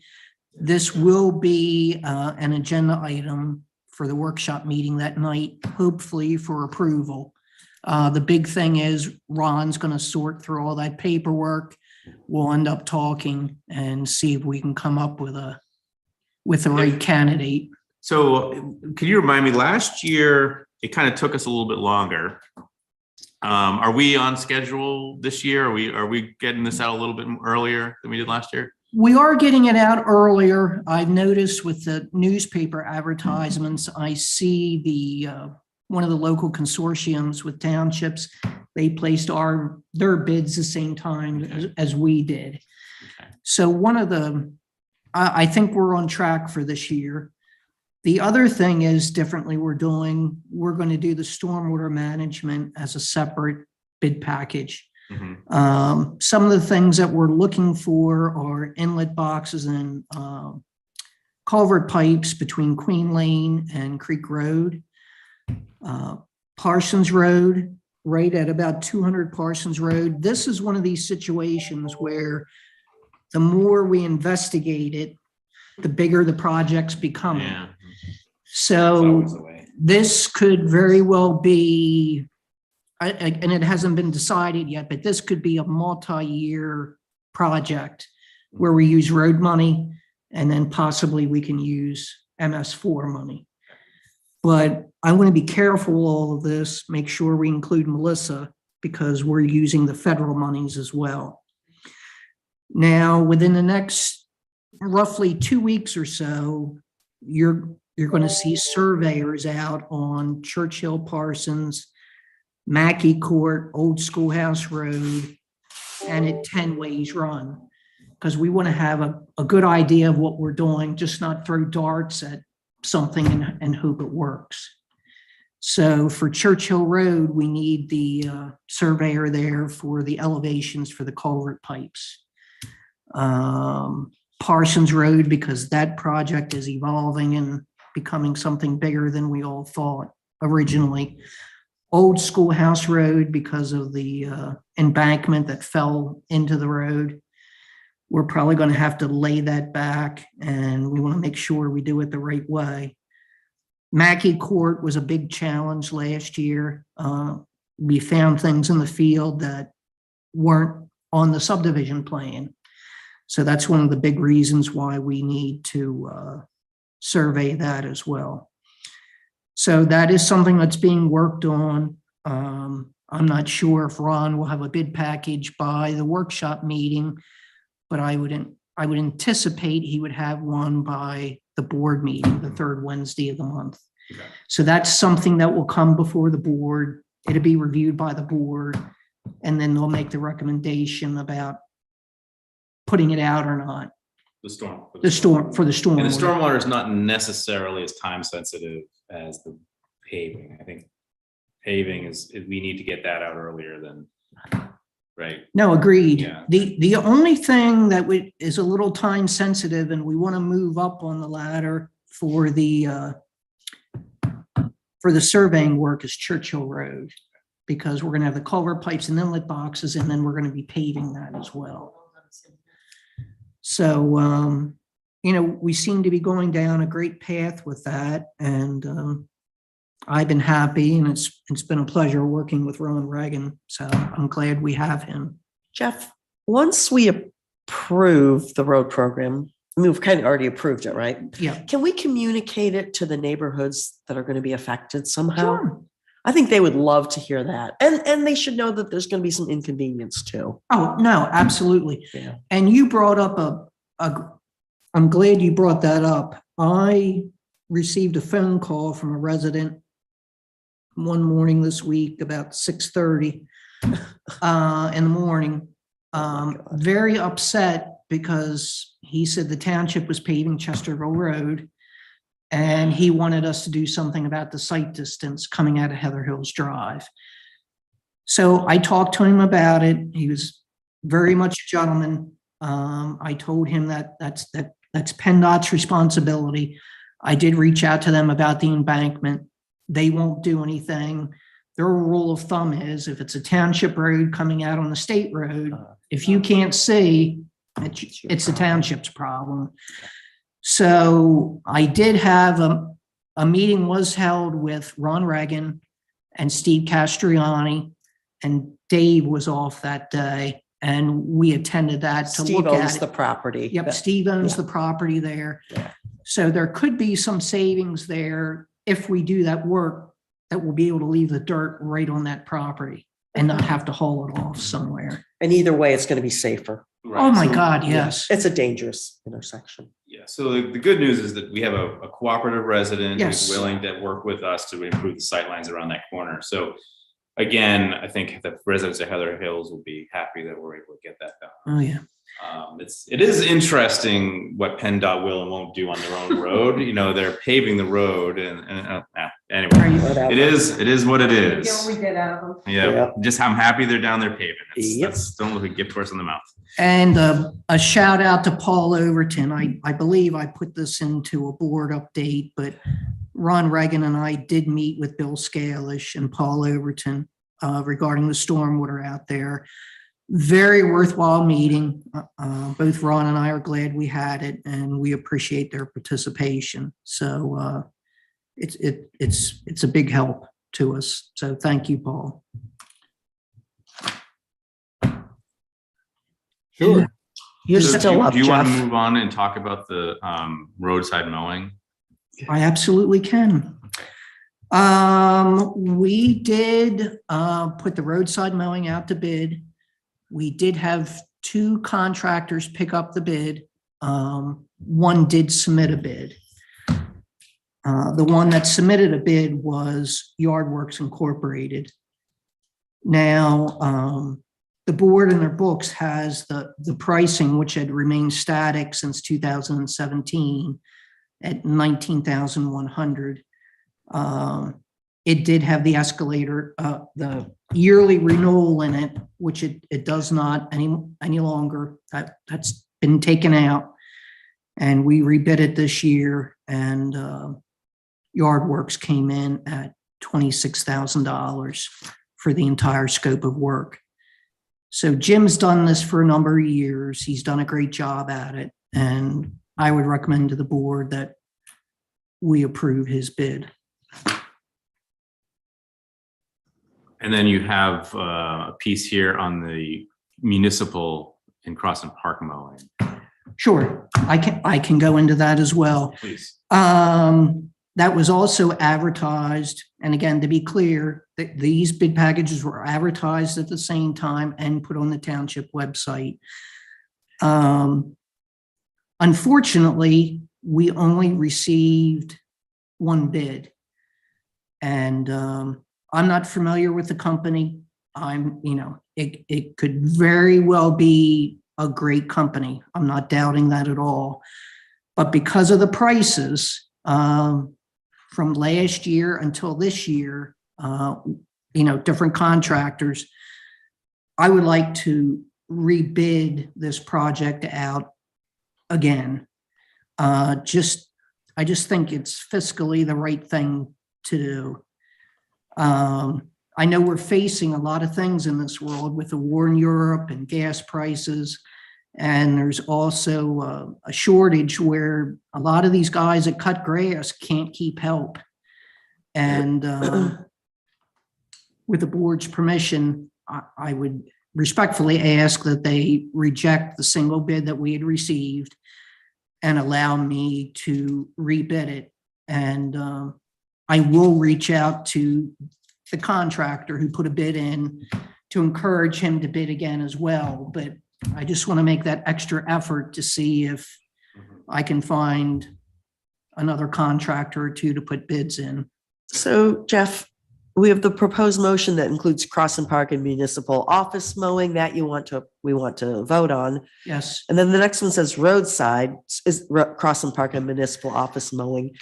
Typo. Yeah, that's actually a typo. So Yeah, I think it should be roadside mowing. Yeah. Roadside mowing So and when I brush read cutting. them, Yeah. I'll just say, I propose motion, I make the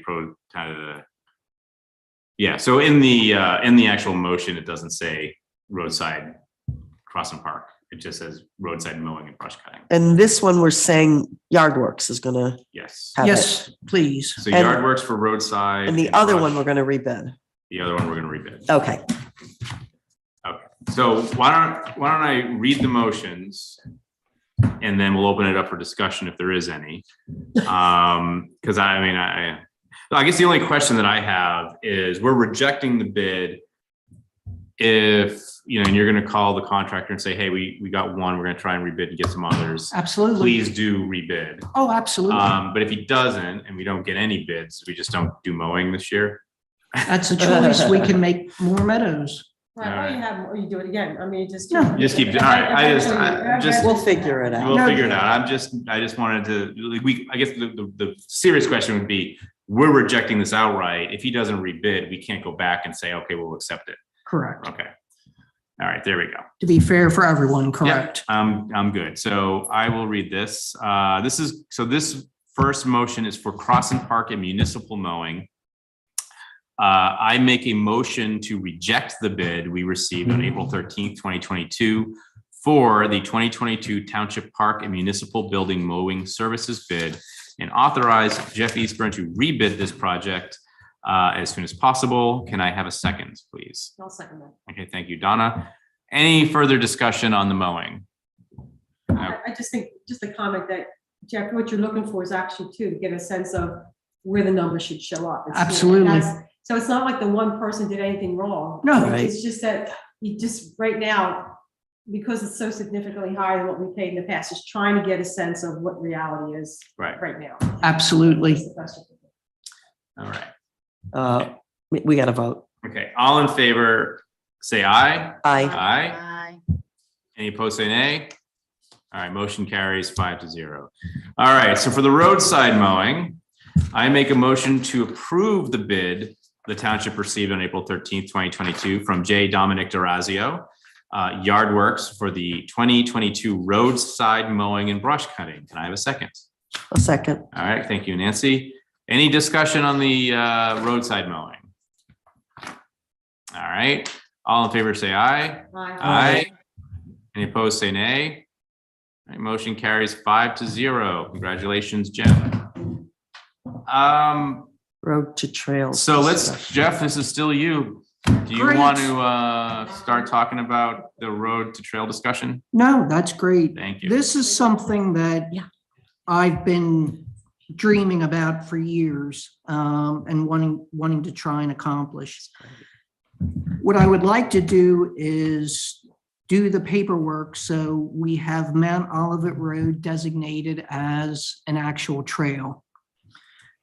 So by doing that, that opens up opportunities for grant monies to maintain the trail as well as repair the stone structure down by the Nolan property.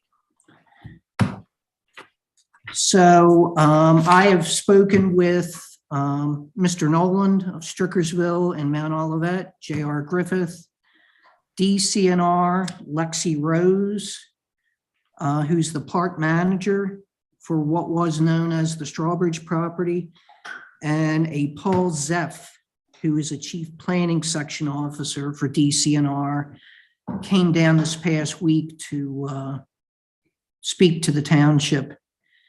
And everyone's been in favor of it.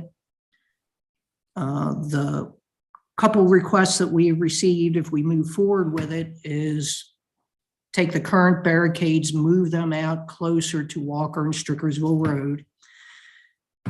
And the other item is we did meet with the Chester County Engineering Department, because if everyone remembers, there is a county bridge on Mount Olivet Road. So both Ron and I met with Janet Bowers of Chester County and Sandy Martin, and we did obtain their bridge report. We did go out on site, we did have a meeting, discussed it, and we've been having a back and forth right now as to the outstanding maintenance issues the county would have to agree to do before the township would accept that bridge. Yeah. So it was built in 1929, and I think it would make a great pedestrian bridge. So the idea would be to promote walking, bicycling, and horseback riding, and being able to do this with the barricades. So if an ambulance or an emergency vehicle needs to get down that road, they can do so. What else? The other step was I would like to make part of Franklin Road designated as a trail as well. And let me see if I can somehow share my screen here. Now, if you could, let me see if I can make this bigger. I may not. Oh. That's a fine.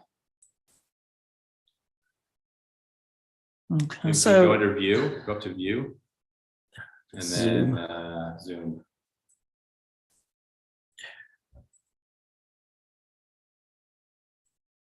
So Jeff, when you say that, would cars still be allowed on that road? The short answer is no. What I did was I talked to Bud, I have it in here, Yeah. Bud Swenson of 90 Bullock Road, and then Mrs. Snow here. Yep. I'm fine with that. I just wanted to, Mr. Pepe and the Yeah. Kiernans. They all love the idea. What I would like to do, if you can see my mouse here, close it at this point. And then close it here. Okay. This portion, which is about 1,800 feet, would be designated as a trail. Gotcha. And again, we would do the same thing here as we could do with Mount Olivet Road. Construct something. If a police car or an ambulance needs to get down there, they can do that. Right. And it's important for a maintenance vehicle because we want to keep it up. Right. Do you think there's a positive impact in terms of how much we spend maintaining that road? There's a positive impact that way, and there's been a lot of bad activity going on this section of Franklin Road, and I mean bad activity. So I think at the end of the day, we're going to have a cost savings. We're going to have the benefit of connecting the Natural Lands Trust, which is roughly 220 acres. And then on the southern end with Mount Olivet, the old Strawbridge property is roughly 934 acres. Yep. So it is certainly a lot. And I think the other thing to remember that we don't really, residents may not be realize is that Mount Olivet Road is closed 12 months out of the year. right, And Franklin Road is closed 6 months out of the year or during the winter. right, beyond the two residents, Mrs. Snow and Mr. Swenson, there's no winter maintenance sign. Yeah. So everyone knows that's where the snowplow truck stops. So it effectively doesn't change much. Mm-mm. It's it seems like in my mind, a kind of a no-brainer win-win. The residents are very happy. I know we talked to the residents on Franklin Road, and their comments was, well, it was closed when I bought the house, and then you guys opened it again. So they were okay with that. So I think it's great, and honestly, I know all the issues that happen there, and it's not fair to the residents, and it's a mess. And not to leave out the Natural Lands Trust, but I did talk to them about us possibly wanting to designate that as a trail, and they are ecstatic about the idea. That's great. So this was a lot of information for the board to consume.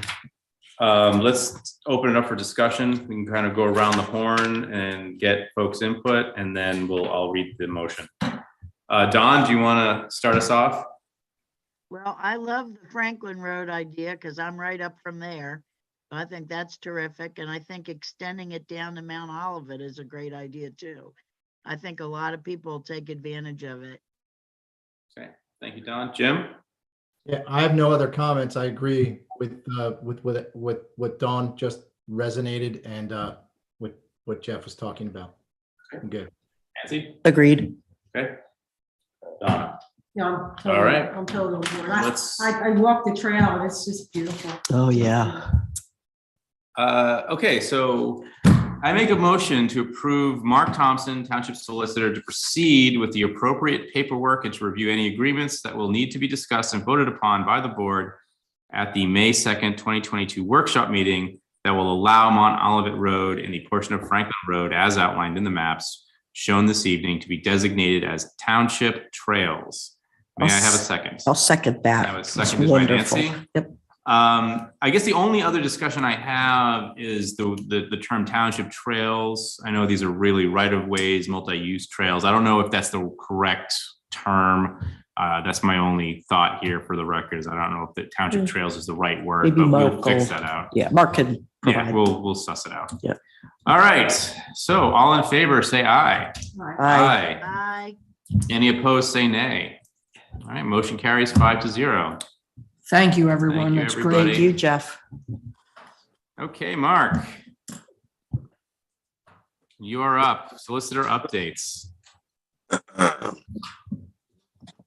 Okay, we'll start with Lexington Point. I think as the board is aware, this is a subdivision that it's actually been after going back and looking. This approval has been around since 2003, and there's 6 units that have been developed in that neighborhood. As the developer moved through the land development process, there was a determination that they wanted to switch gears concerning the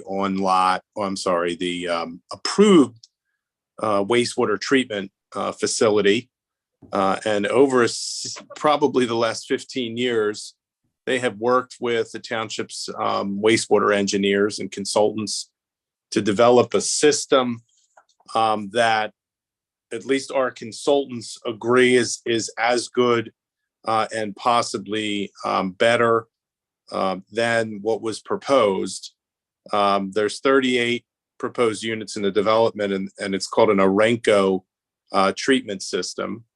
In order for that treatment system to move forward, the township approved a revised agreement back in November of 2020 that allowed the developer to move forward with essentially building this revised system.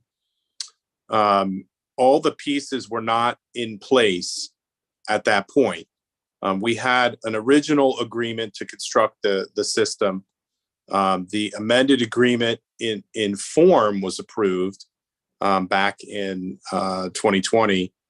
And we've now reached the point where all of the permits have been issued by the DEP. They have their approvals in order to the point where the system is almost fully designed, and the consultants are in a place where they're very comfortable with the township executing the agreement.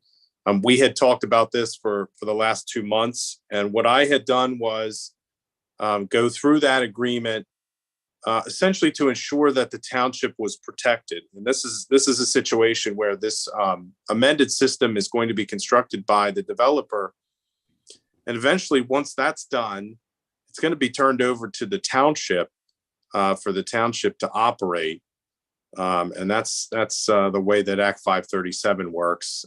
This, like I said, this has been a requirement for at least the last 20 years, and we'd like to see the developer move forward. So I had drafted a resolution essentially approving the execution of the agreement, the amended agreement, so that the developer can move forward. And key to that was the financial security that had been in place, and the developer had requested certain financial security to be replaced.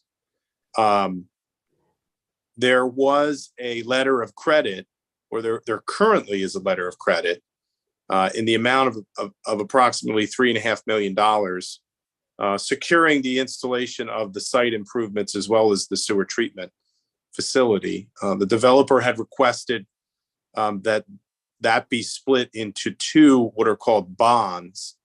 One for $2 million, I'll just use approximate numbers, $2.4 million for security for the amended wastewater treatment system, and about 1.3 for the remaining site improvements that are part of that development. And one of the better outcomes of this was we were able to have our engineers re-review all of the financing concerning what it would take to complete the development and as well as completing the treatment system, and was able to update those numbers so that they're current. They're not 20 years old anymore. We also there are also several accounts that need to be secured. There's an account called a capital reserve account that the developer is required to fund under the agreement. That is to be funded with the issuance of building permits for each one of the dwelling units. And that is about $630,000 in a letter of credit that the township currently has.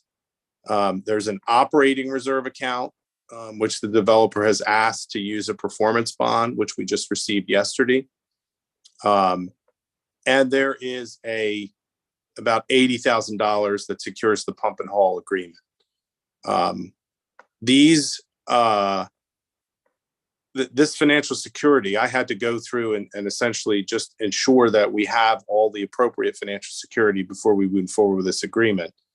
What the resolution does is authorize the execution of the agreement for the amended system, confirms the existing financial security that's going to remain in place. We've got 2 letters of credit, and we'll have 3 bonds associated with the development, and then releases the current letter of credit, which is going to be replaced with the bond for the site improvements and the wastewater treatment system.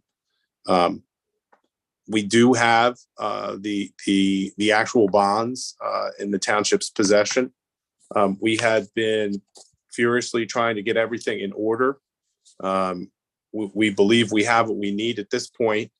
But what we're going to do is, after having a couple conference calls with the consultants, is just putting everything together so that the township has essentially a secure copy and of all the originals, so that we are aware of, all of these agreements moving forward. Since it's been around for 20 years, I think we've had multiple township administrations putting things in different places. So it's good to kind of restart. But that is essentially what this resolution does: authorize the execution of that amended wastewater treatment agreement, as well as authorizing the release of one of the bonds and confirming the rest of the financial security that's associated with the development. So if the board were inclined, I don't have any issue with recommending that resolution tonight. What does that allow then, Mark? So assuming we agree to this, right, then he can, Mr. Rutt, start to build? Is that what happens next, or? They're going to have a site meeting at the property with the DEP. That's the next step with the township's consultants. They're going to finalize what are called the shop drawings, which are the actual parts that are going to be used for the facility. And the financial security is in place. So they're going to be able to begin, construction of the system. Yes. It's another big momentous occasion. As you said, we've been looking at this for years. So I think, assuming the board agrees, this is a big accomplishment. Yeah, I think the attorney, Greg Edelman, looks like he's on the call. Yes, hi, good evening. Very cooperative in assisting the township with confirmation of all the financial security that has been in place for almost 20 years. So thank you, Greg. You're welcome, Mark. So I have a question about the facility, the waste treatment facility that's going to be installed. The process, it's not going to be turned on once all the houses are in place. It'll be activated with half the houses, and then we're going to start adding more and more houses to get a certain load on that device or on that installation. At what point does the township take control of the waste treatment facility? And the reason I ask is these kinds of installations, and the needs can change, and the proper stress tests have to be in place to really understand how robust this installation is. And if you have 18 houses running through, I'm going to call it a reactor because I'm a chemist, but if you have a certain load, it's different if it's half full than when it's fully full. So do we take control when it's half full or after it's been run for a year at full capacity? When does our liability kick in? We would take control when it's completely constructed. And then there's an 18-month period where it would be guaranteed. But all of the capital improvement account would need to be fully funded. The operating reserve account, which is to ensure that it is operating, that would be fully funded once the system's actually up and running. And then during that time, we would get a sense as to whether or not that operating reserve account would be sufficient to continue operating the system. So we would not take dedication until the system is completely working and has been working. There had been an issue in the past about, you raised a good issue, Dave. You need a certain number of houses to actually allow this system to run. And we actually have built in Stan Corbett years ago, I want to say 10 years ago, had built in some milestones. And that's an attachment to this agreement. And the developer has agreed to those milestones so that they're only allowed to build so many houses as completion of the system, slowly moves along. We don't anticipate it to be done overnight, obviously. Greg, do you have any sense as to when or, the timing of Creek moving forward? Well, they would move forward right away. I don't think obviously you'd have homes connected. It would take some time. We still have to order everything and install the system and then get approval for startup. And then you need a minimum base flow in order to actually work the system. So we're many months away. But what I wanted to add to what you stated, Mark, was that under our agreement, the township's not obligated to take dedication and ownership of the system until at least 75% of the units have been sold and occupied. So there's also other criteria, as Mark had stated, one of which it's got to be in operation for a minimum of 1 full year after pump and all has ended. And then you also have a whole bunch of requirements that it's been functioning properly and constructed in accordance with the plans and the specs, et cetera. So there are lots of milestones and requirements, but I think to the question that was asked is that you need 3/4 of the homes to be flowing into the system. And that was agreed upon based upon a calculated base flow going through the system so that it could be operational with some type of consistent wastewater flows coming into it in order to treat and dispose of the wastewater properly. So does the timeline for us to take control of this unit happen? Does it begin when it's at 75%? Well, it doesn't begin. That's a minimum requirement. So there's a whole dedication process that's outlined in the wastewater agreement that your consultants reviewed and plenty of comments on. So it's not just when they're 75%. There has to be certifications, inspections, approvals, obviously full construction and completion, not just of the treatment part, but also the disposal portions.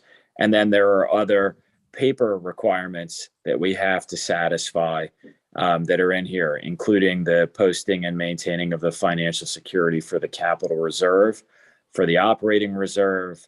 And we also have an ongoing requirement as the developer to fund any operating deficits for a period of time as well. So there's lots of other factors. It doesn't just all of a sudden get triggered because 3/4 of the homes have been sold. That's a minimum requirement for dedication to occur. So when you talk about operating deficits, how much time per day do we need someone to manage this? Will it be a contractor? Will it be employee? Is this going to affect our budget and we need to make those adjustments? Well, so the way it works is there's an operating and maintenance budget that's been approved by your sewer consultant, by Stan Corbett. And that budget's based upon, actual working knowledge of how much it costs to operate these systems. The sewer rents that are then charged to each of the homeowners is supposed to pay for those operating costs. Obviously, you can't get all sewer rents online until all units have been sold and occupied. So there's a period of time where there's usually some deficit, and that's why the agreement takes into account that the developer is supposed to fund that deficit, and then you also have financial security backing that up just in case something else goes wrong. So there's lots of safeguards here.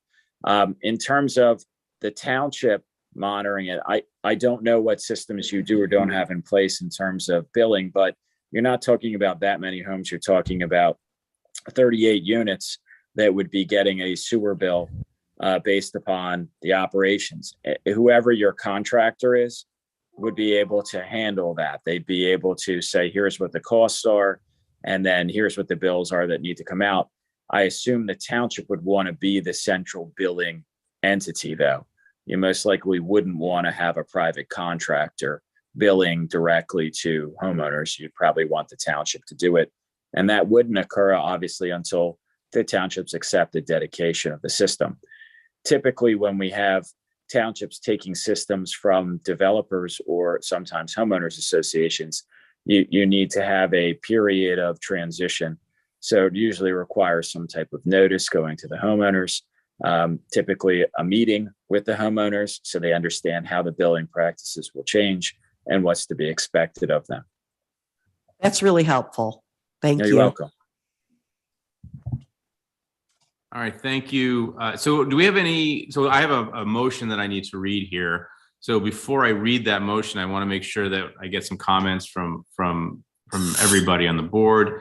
So Don or Jim, do you have any other questions or comments before I read the motion? Go ahead, Don. Yes, this will take years, or do they have a time frame at all? I think what- if I may respond, there. Construction. I'm sorry, I couldn't hear that. Greg, I think the sense was, how long do you think it will take to construct the system? The system usually takes about, I believe, 10 to 16 months to fully construct. But, you know, to the extent that it's being phased, which I believe it is in some of the components, it'll be brought online based upon how the units come online. So, you know, if the market continues to be good, it'll be fully built fairly quickly.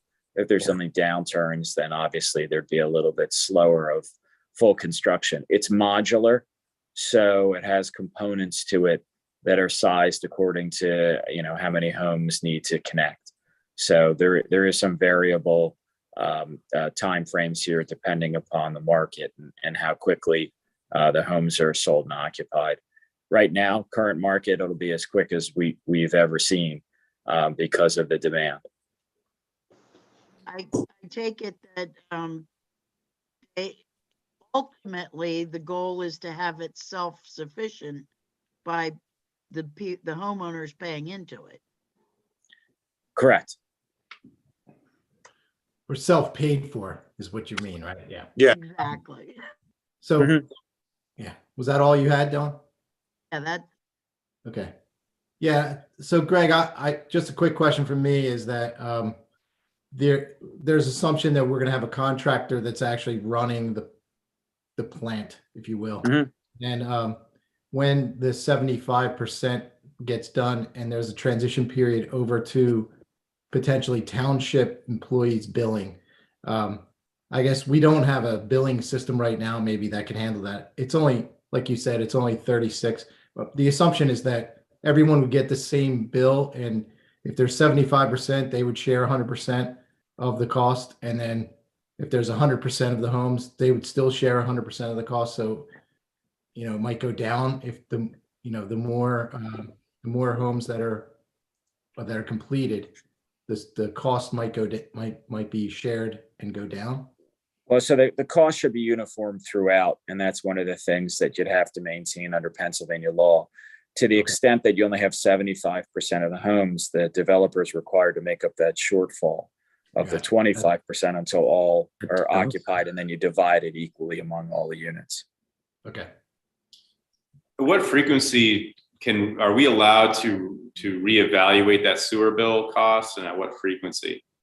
I don't know if that's a question for Mark. Yeah, I'm not sure that's a question for me since I don't handle the municipal billing, but typically, I think that's a question for Mark. Maybe typically you see biannual or annual sewer rental payments or invoices going out. So that's typically how they look at it. But my understanding is it's on an annual basis. You could change the sewer rentals, but Mark probably knows more than me. Yeah, well, you know, it's something that we'll have to figure out. It's either, you know, biannual, quarterly, or annually. I'm sorry for the billing. Yeah, I mean, I would presume that you'd be looking to review that on an annual basis. Greg, when this system is installed, first of all, the current residents haven't been paying anything. So my guess is they're not going to be thrilled. And when the new residents come in, are they going to be aware of what they're going to be spending before they buy the house? Yes, you know, as part of our sellers agreements, there's disclosures on fees and costs. So they'll be made aware. You know, this agreement also has that operating and maintenance a budget in it, and it has a per unit cost. I don't have it in front of me right now. I don't know if Mark does, but I think it was about $1,300 a year is the estimated O&M cost per unit. I don't have that there, but I think that's about right, Greg. Yeah, let me see if I can find it real quick. I've got my computer open.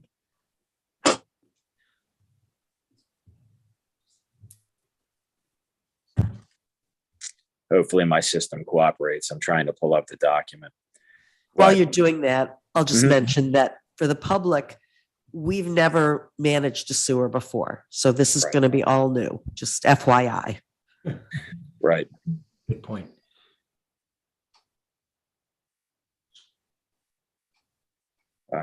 Doesn't seem to be opening, but I believe that's the right number. It's about $1,300 on an annual basis.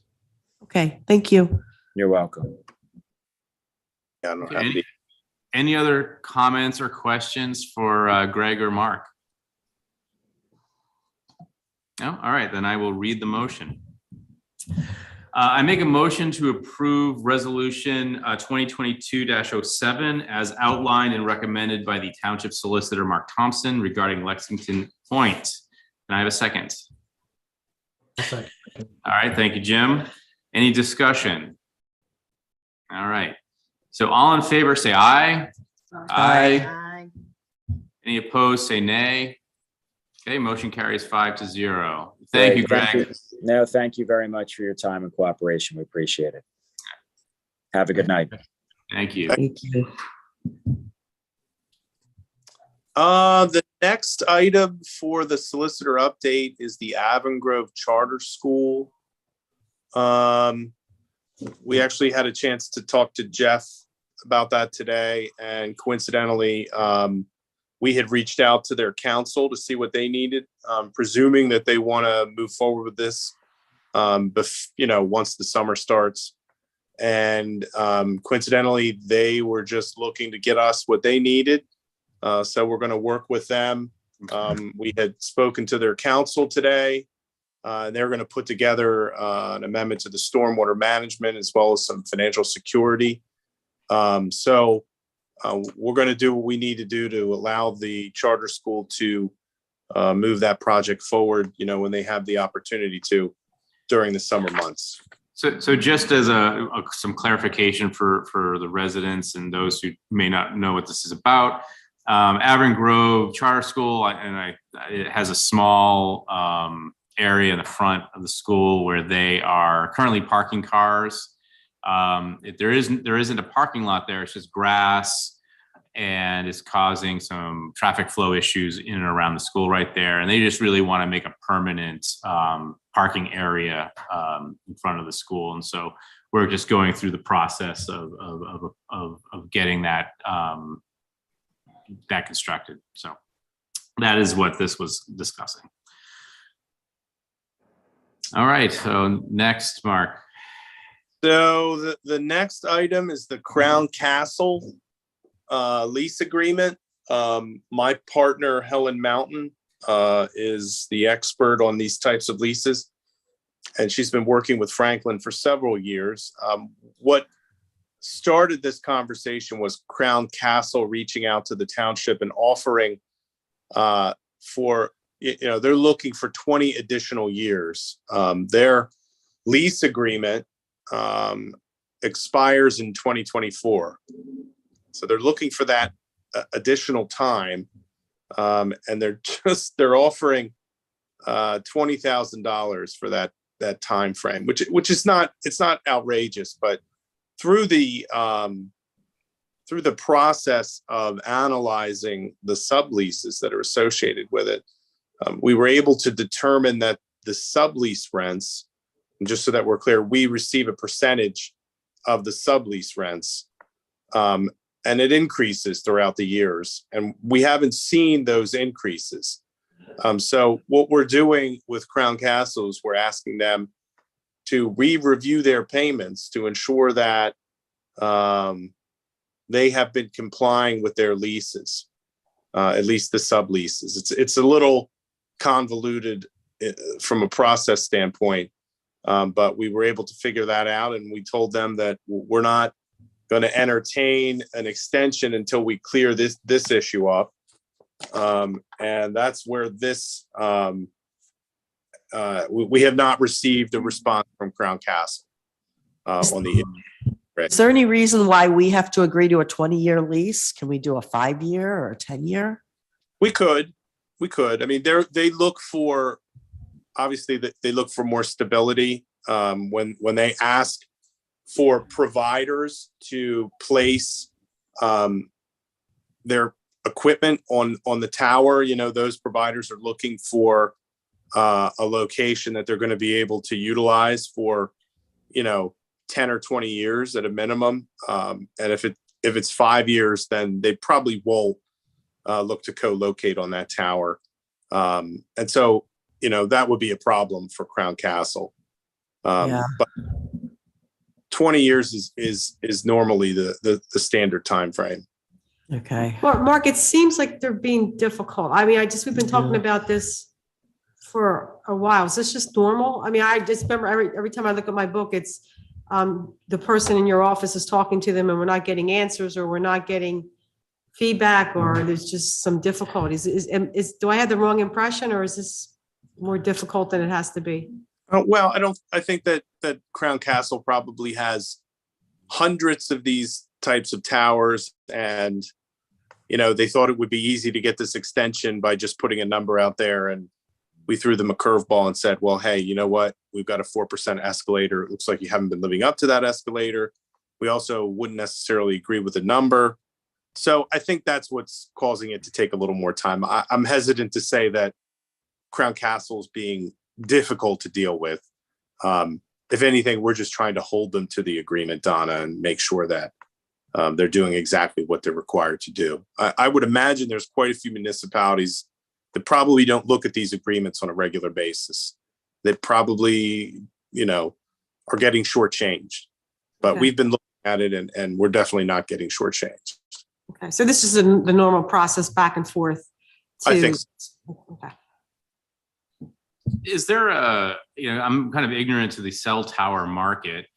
Is this, if we decide, you know what, enough's enough, we don't want to deal with these folks anymore, and I'm not suggesting in any way we're doing this. This is a hypothetical for me to learn. And we say we're not going to extend the lease at all. Do they come take down their cell towers and then we can open it up to bid, and maybe there's another hungry cell tower operator that'll give us a better deal? Or does it not really work that way? You just, these are the folks you work with in this area, and that's that. Yeah, I'm not the expert either. I mean, I think there are actually 2 cell towers at the park. Yes. So I don't know if individuals would then, transfer over to the other cell tower. Yeah, I don't know what would happen. They would come and take their cell tower away, Dave. You're correct. Yeah. But I don't necessarily think that there's that much more of an upside that we're losing out on a market, that if Crown Castle went away, then all of a sudden, we would increase our revenue tenfold. Right. And your partner has kind of comparators. Is that possible to see? Yeah, Okay. we deal with this with all our other township clients. There's lots of cell towers on other municipal properties, and they're going rates, and that's what we were trying to ensure, that if we're going to allow for a 20-year extension, that it at least be at the market rate. And then the issue came in to ensure that they've been living up to the 4% escalation clause in the agreement, and that's kind of where the discussion has kind of stopped right now. We will certainly attempt to obtain an answer from Crown Castle, and certainly they have a reason to continue communicating with the township, given the fact that the lease expires in 2 years. So I guess just to be clear, what you're saying is we're trying to kind of recoup some of those, back taxes, if you will, that they've been getting more money, and they haven't been giving that 4% increase to us. So we're looking to see if we can get that back before we move forward. Yeah, the minimum increase of 4%, and what we determined was that we couldn't identify where those sublease rents had been increased in 2019, 2021, and 2022. Okay. So we're just trying to ensure that before we come to the board with a recommendation on an extension, that, we can say, listen, they've lived up to all the obligations under the current lease. We can recommend an additional 20 years. That's really kind of where it stands. Perfect. Okay, so I think I have one. Oh, so there's an easement, there's a trail easement. I'm sorry, if we're done with Crown Castle. Yes. Jeff had put, there's an easement for a property that's referred to as the Holmesy property. It's really, at this point, I had been asked to review the trail easement, and this is on a proposed to be eased property. It seems that we always get in discussions concerning indemnifications and language in trail easements. And I'm not sure why it's trail easements, particularly given the fact that the township has a fairly extensive road network. It always seems to come down to trails, and property owners are always asking the township to indemnify them for anything that would relate to any issue that would happen on the trail. And my recommendation's always been, and the language that we've always recommended and used in previous easements, essentially just allows the township to accept dedication of the trail like it were a township road, and we would have the ultimate responsibility for that area. There is a bit of a disagreement over that, and really that's where it kind of stands. I can put together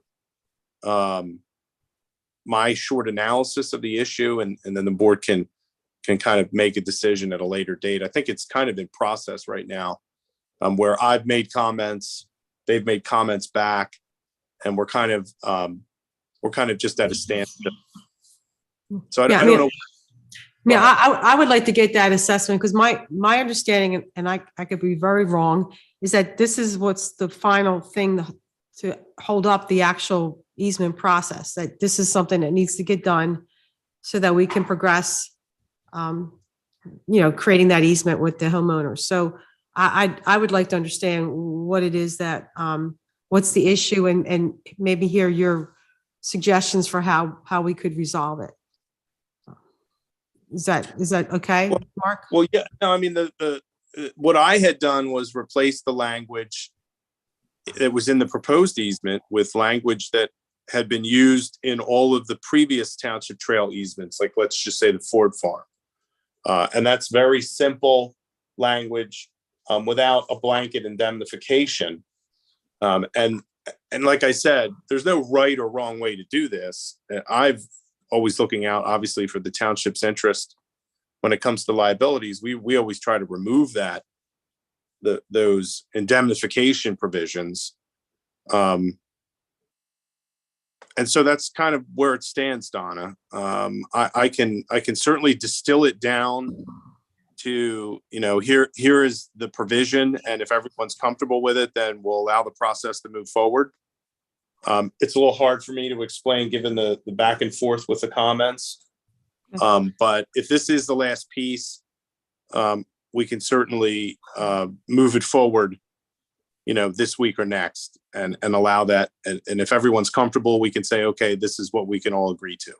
Yeah, I mean, I think as a member of the township, we'd like to understand, what are we agreeing to? So what responsibilities are we taking on? So versus what you're suggesting versus what the homeowner would like. So I'd like to understand now I hear you, Mark, we can't do it tonight. We have a workshop meeting in 2 weeks. Maybe we can talk about it then, but, or maybe it's the following meeting. I don't know, whatever makes sense, I David. think we could, But I'd like to understand it. Yeah, let's bring it to the workshop meeting, because I'm a little confused as well, because I think we should be able to provide the residents what they need. Well, if they accept our conditions, then great. If they don't, then we need to know, what the deal is, what they are proposing. Right. I don't think we're clear. I'm not really clear there. So, Mark, we got that workshop meeting in 2 weeks. I don't know if we could have something prepared to talk about that. I'll let the fundamental. Just work with Jeff and then figure out what the timing is. Yeah, I'll send you an email with essentially the particular. There's only 2 provisions in there that disagreement on. And if everybody feels comfortable with the language that they'd like to use versus the language that we've always used, then, you know, it should be an easy situation to solve. So I can get that to you before the end of the week. Great, thank you. I mean, I guess part of that email, could you include, you know, why or why not to approve it, right? So any concerns you might have with the language? That's the key. Yes. Right. Yes. Maybe that's, you know, okay. All right, thank you very much. So, any other? Just one more item, Dave. No, I know. I just wondered before, on the Homesy property or 3327? Oh, 3327. Yeah. Any other questions on the Homesy property before we move on to 3327? Okay. All right. So 3327 Appleton Road, can you give us an update? Thanks. Back in January, the board held, actually, I mean, it was last January. The board held a hearing on what's called a certificate of appropriateness to demolish the historic structure that sits on Appleton Road right there, the brick structure. Because it's in the historic district, the applicant needed to request a certificate of appropriateness, which was not recommended by the HARB. After a lengthy hearing, the board ultimately decided to deny the certificate of appropriateness, and the applicant appealed that denial to the Court of Common Pleas. We had briefs submitted, and unfortunately, Judge Griffith did not agree with the board's reasoning in its decision and its interpretation of what would be sufficient for a fair market value of the property in order to create a hardship for the applicant in spending money to bring that house, you know, into compliance with the ordinance and allow them to turn a profit essentially in selling it. So the judge issued an order on the 22nd of March, reversing the board's decision and directing the issuance of a certificate of appropriateness. The board, the avenue for continuing to fight that decision would be an appeal to what's called the Commonwealth Court. This is a court that handles appeals from courts of common pleas across the state for issues involving government actions. The township would have a right to file that appeal, and that would, you know, essentially contest the issues that the judge found the board had essentially read the ordinance wrong. That's a process that would take about a year, and wouldn't be insignificant in the cost associated with that. And that's a decision that the board could make. If the board did not make that decision, what essentially would happen is the order, which will become final at the end of this week, the board would be looking at complying with that order and issuing a certificate of appropriateness for the structure on the property. So that's essentially the status of the situation as it stands right now. There is a companion litigation that goes along with this. It's not really related to this at all. There was a lot line change plan that was approved by the board. There was a mandamus action that was filed by the owner of the property, the Appleton Trust, and subsequently the plan was provided to the applicant. And I don't want to get into, I mean, certainly I can ask questions, but the property is subject to a 5-lot subdivision. There's essentially 3 lots in the middle. There's a house in the back, there's a house in the front, and there's 3 potential lots in the middle. There are quite a few requirements that would go along with that subdivision plan.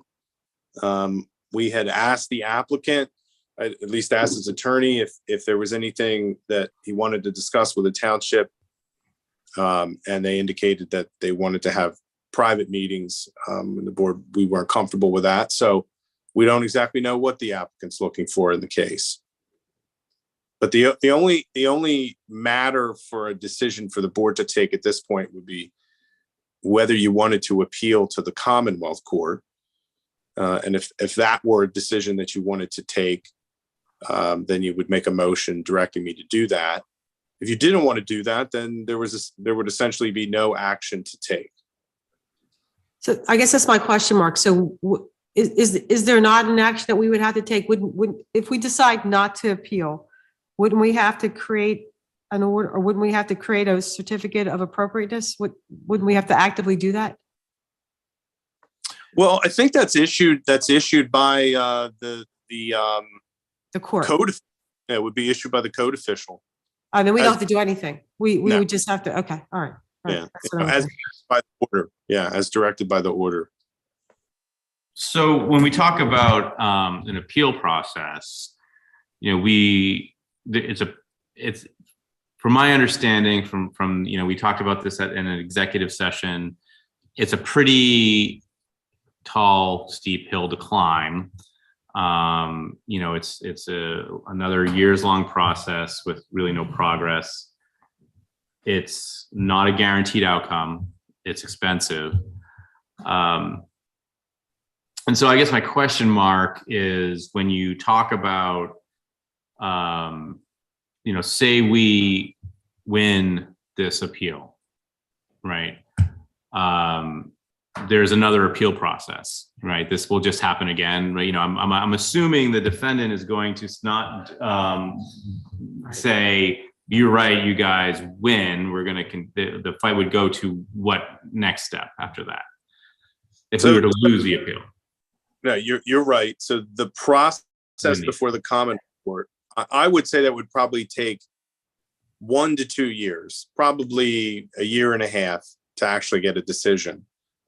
Filing that appeal acts as what's called an automatic stay on the order from Judge Griffith, which means that his direction to the township to issue this certificate, which would allow the applicant essentially to demolish the structure, that would be stayed.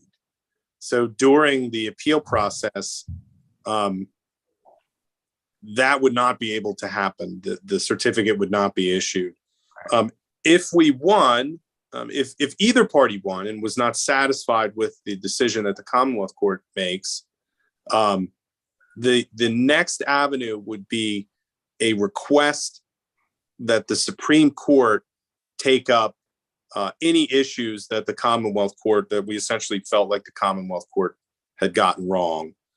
It's at the sufferance of the Supreme Court. They're not required to take to allow for an appeal on just any case. It's only cases that the just like the U.S. Supreme Court, the Pennsylvania Supreme Court, when they see issues that they feel the lower courts may have gotten wrong or need clarification on, or think that they want to step in and make it right, then they accept cases. They only accept a limited number of cases. I don't see the situation in this case as being something that the Supreme Court would take.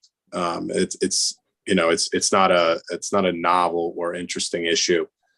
Basically, what the court said was, looking at the evidence presented during the hearing, the board made the wrong decision on, that there wasn't enough evidence to support the decision that the board made concerning the fair market value of the property. We looked at it a different way in relation to the subdivision plan, but the judge didn't see it that way. So if the board wanted to, that would take another 6 months, let's say, if either party weren't successful before the Commonwealth Court and wanted to pursue further appeal. And all these things take time, effort, and of course, they cost money. I think Dave hit the nail on the head. He will keep fighting and fighting and fighting. And we talked about that first appeal would cost us about another $15,000. And we've already spent a lot of money and haven't really gotten anywhere. So I don't know. So, I think the three of us were probably not in favor of appealing. Let's talk, Jim and Don. You might have more energy than us. How are you feeling about this? I just think it's throwing good money after bad because I think he's never going to give up. So I agree. I've heard enough in the past, couple months about it, and I think we should let it go and see what he wants to do. Okay. It's just, I hate to, I totally agree, but it's the poor neighbors that have to see that. Yeah. But I don't know. I don't know what else we can do. Because as you said, Mark, we don't even know what he wants. I mean, I don't know what he wants. I don't know if he knows what he wants. So it's an interesting situation, but yeah. He likes to fight. Yeah, maybe. I did note that John Orbach had asked a question initially. I don't know if, Melissa, if you have that number now. He asked the total amount of money that's been put on this case so far. Can you share that with us? Sure. So total cost has been $117,000 between lawyer fees and LTL. And essentially, we've gotten nowhere. We're back at the beginning. I know, to Donna's point, I feel very badly about it. It is an important structure in our historic area. I just don't know if the residents would want to keep spending more money on it. I don't know where it would end. With maybe the same result. Right. We know one thing for sure, it's an eyesore right now, right? Yeah. And I think we need some progress, right? We need some progress. We have a historic district, and when you have rules and you have a historic dwelling, you take ownership of a historic dwelling, you take on a certain level of responsibility for that historic dwelling. And yes, we spent some money trying to defend this, but at the end of the day, we also do need to defend our own rules and regulations in the township. And so, it didn't go our way this time, but I think that we do need to show that, hey, we're actually willing to fight for the residents in our township. So we have a question from a resident. Bill? Bill, yeah. Yes, hello. Hello. We can hear you, Bill. Hello, we can hear you. Can anybody hear me? Yep. Yep. Hi, my name is Bill Hutchings. I'm not terribly prepared to speak on this. I just went into this meeting. I believe we're talking about the expense of defending the building next to mine. I own the building on the corner and I have for 40 years. And I would like to see the township continue to preserve this very important part of our township. We are a wealthy township. We can afford to protect our assets. And we're not thinking about what happens this week or next week or $20,000 or $30,000. We should be thinking about preserving the beauty of the village of Kemblesville. Thank you. Thanks, Bill. Do you think this guy would ever accept anything but winning? I think oh, go ahead. No, I'm just going to say that I don't know what the applicant wants. There have been discussions over 4 years. There remains litigation, so I would just caution the board on what you say. Right. Public meeting. I don't know what. Certainly, issuing a certificate of appropriateness doesn't mean that he's going to demolish the building tomorrow. We're not sure. That just gives him the right to do it, essentially. And Bill, I don't disagree with your sentiment. I think you're right, and I think we did our due diligence in this avenue, and I think we took it as far as was reasonable. I think all of us were pretty heartbroken about the outcome here. But I will say this, we are having conversations. We're going to have additional conversations in the future about, what the future of that property could be. And so, it's not the end necessarily. So, but thank you for your comment. Paul, would you like to say something? Yeah, I understand Bill's sentiments. I also understand the board's appetite for further expenditure and the fact that it's not high. I really don't want to comment on the situation at all. I will say that I think that the HARB's recommendation was reasonable and fairly reasoned, but ultimately, that's just one step in the process. Going forward, the property remains in the historic district, as do all other properties in the historic district. And I would hope that the supervisors would continue to be interested in seeing that the historic district remains an interesting and valuable part of the township. Paul, and we don't know if it will happen or not, but if the house does get taken down and a new house gets put up, the HARB rules still pertain, I would imagine, right? They would have to a structure that's follows. I think that's whatever. a discussion for the solicitor. I don't know to what degree the plan as it spells, the applicant Glenn plan as it spells out procedures and the decision of the supervisors at the time concerning that plan would remain in force, but there are some, that plan spells out restrictions for the first two lots. The two lots closest to the village. In other words, the lot the house stands on and the lot immediately behind. And by restrictions, I simply mean that it recognizes that those properties have an impact on the village and that they would come before the HARB. They would also presumably come before the supervisors after the HARB made a recommendation. But I can only speak in general terms at this point. I'm not sure what the situation may be going forward.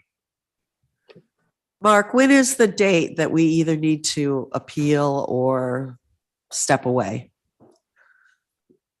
You would essentially need to make a decision tonight. We would be looking at filing an appeal. I think it's Friday this week.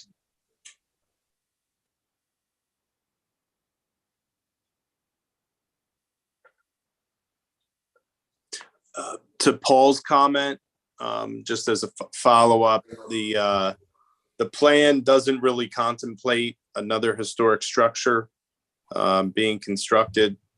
So it's difficult to understand what effect tearing the historic house down would have. But I'm certain that the regulations apply to new construction in the historic district. So if there's another proposal, and that's outside issues related to all the other, area and bulk regulations and things of that nature, that it would have to comply with the historic ordinance and would have to be constructed with the, blessing essentially of the HARB. If I may, Mark, I would point out that the HARB makes a recommendation and the Board of Supervisors ultimately must make the decision. Correct. There would be the process, we would need to recommend a certificate of appropriateness, essentially. Right. Like if you did anything in the historic district. I don't want us to sound like the Pope. right? So Mark, if we were to decide otherwise tonight, the cost that we're committing to is what, about $15,000 to $20,000? That's a general, yeah, that's a general assessment, correct. I would agree with that. Filing an appeal to the Commonwealth Court, it's not a difficult thing to do initially, but there's a return of record that needs to be compiled. There are briefs that need to be filed. There's an argument that needs to be made, and these things take quite a bit of time and effort. You know, that would, I would think, would be well within that number. I don't want to put anybody on the spot, but and I don't want to say anything inappropriate, but I would be in favor of the appeal. Sorry, not one last, but the appeal. I think it would really be sad to see that come down. Bill does make a good point. I was just saying how we've just saved $80,000 in salaries. I think it would just really be heartbreaking, and we have no way of knowing whether he will tear it down or not, but we have to assume he will. So I'm throwing a curve into the board. Yeah, I mean, I appreciate that. I think my point of view, and then I'll stop and then let everyone else talk, and then I guess we vote to appeal or not.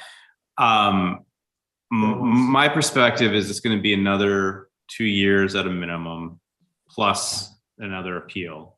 Meanwhile, that house is going to continue to crumble and crumble and crumble, and I think success just gets where we want to be in an ideal state, where we're probably it's going to be hard pressed to get there. But is crumbling any different than tearing it down? Well, my point is we're going to get there either way. I mean, we can't say that. That's I'm just saying, yeah, I'm your making my opinion. statement. Right. I'm making my statement.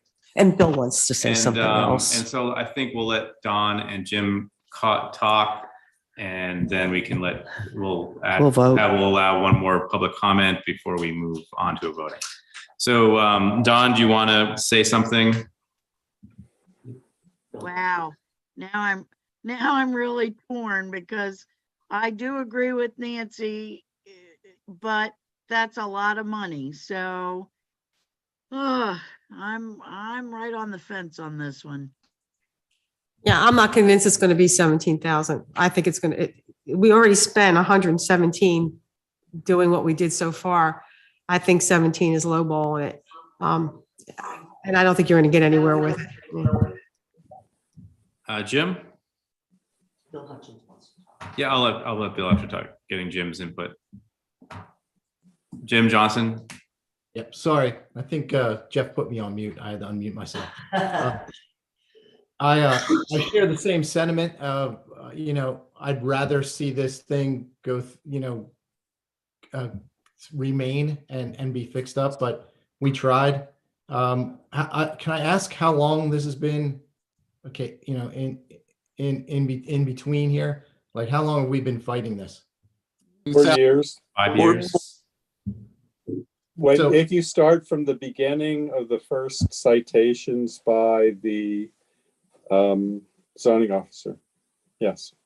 Yeah. So I think that I've been watching this house for years myself without knowing what was been going on, and it's been falling apart already. I think it will continue even if we filed again. And with Paul's, or actually it's Mark's statement about having some conformity to, if they did tear it down and build something new, it would have to be with some historic, frontage or something like that, so that it fits into the neighborhood. I'll go with letting the judge's decision stand. Jim, I mean, I can't predict the future, but I could see a lawsuit against that as well. Okay. I said, again, I don't, if it's been 5 years already and we keep throwing money away, I don't see why we would continue to do it. Okay, Bill, do you have something to add? Your hand's up.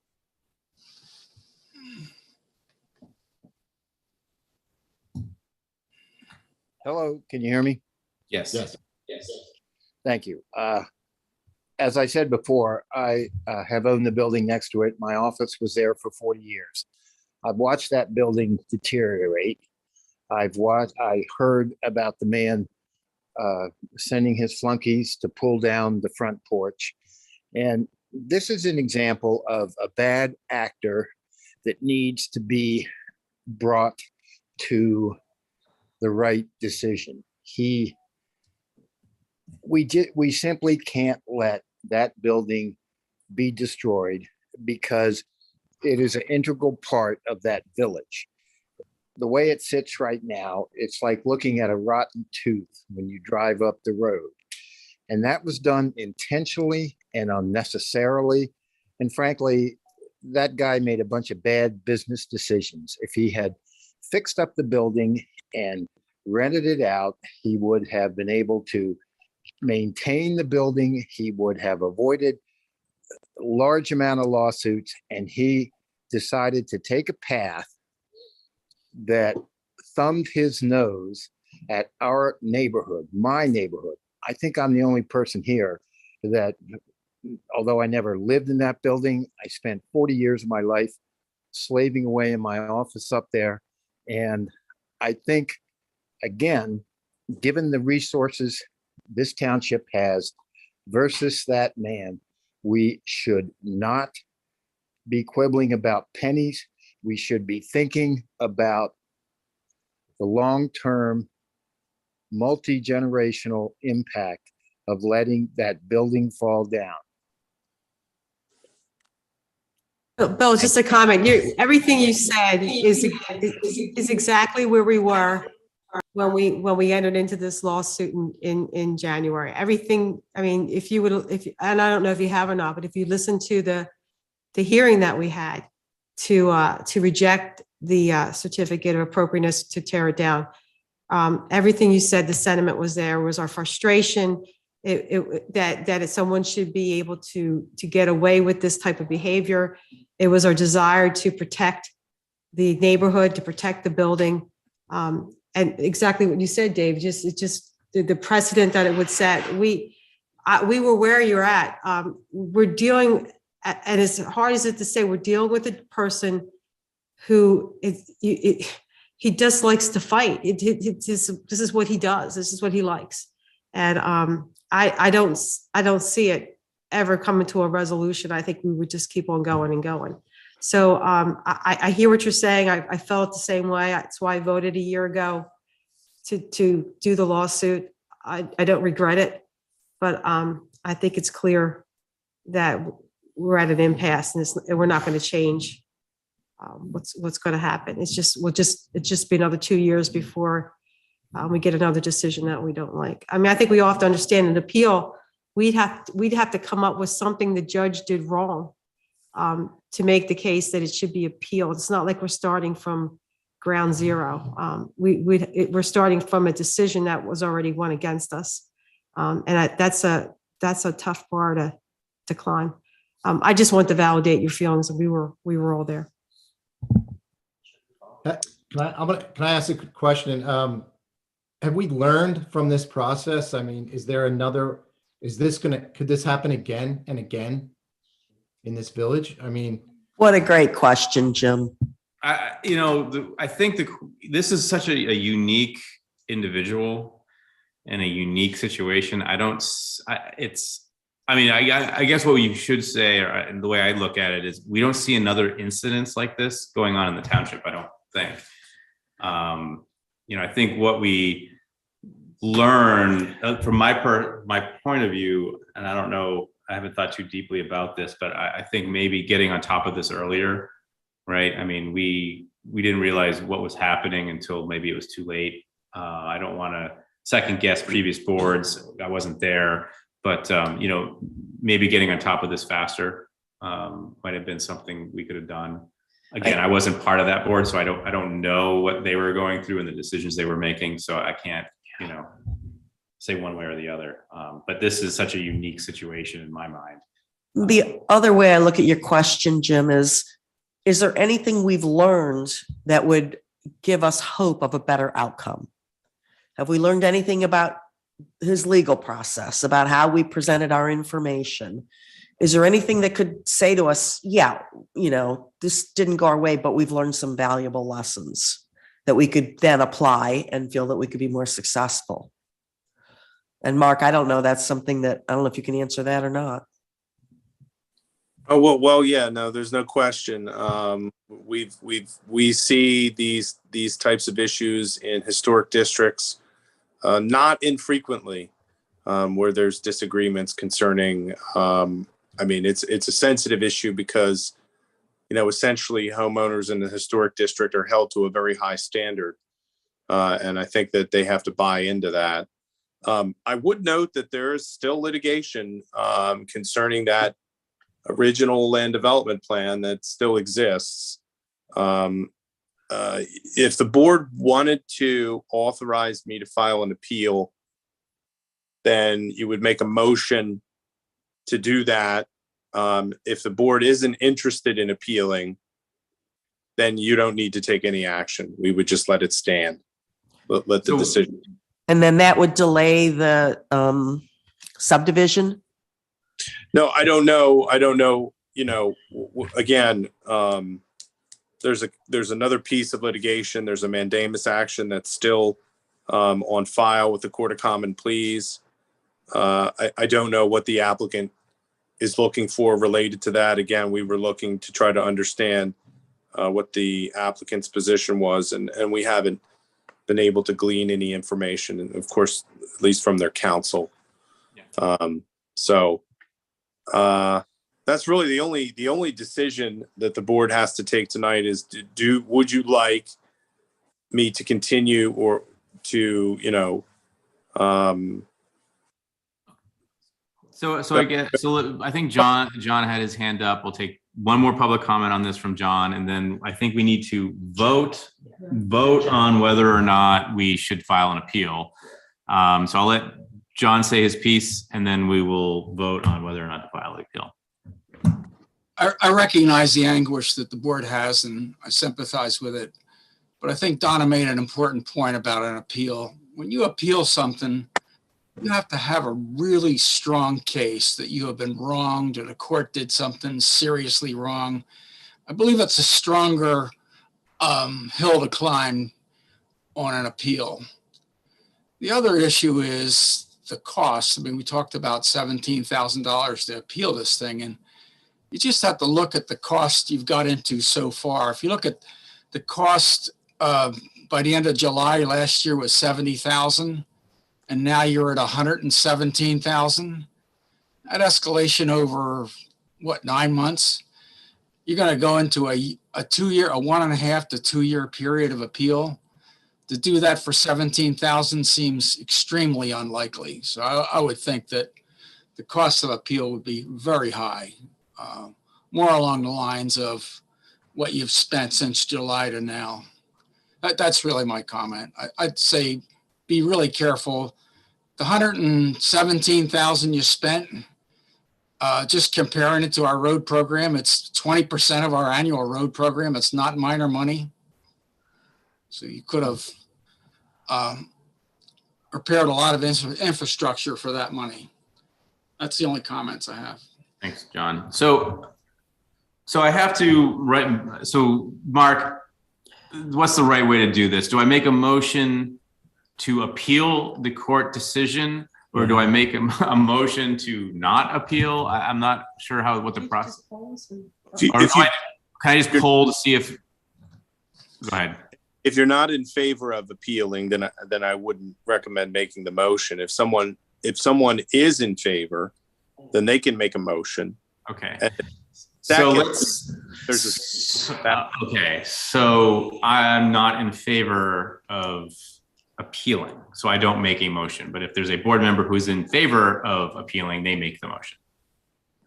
I am in favor of appealing. I think there was a huge loss when our other historic building was torn down. I think we're slowly destroying our history in our township, and it won't come back. It will never come back. So I vote to appeal. So you make a motion. I make a motion to appeal. All in favor, say aye. Oh, wait, you need a second. I'm Okay. sorry. Who wants to second it? That I'll second it. Okay. All in favor, say aye. Aye. I, All opposed? Nay. Okay, motion fails 3-2.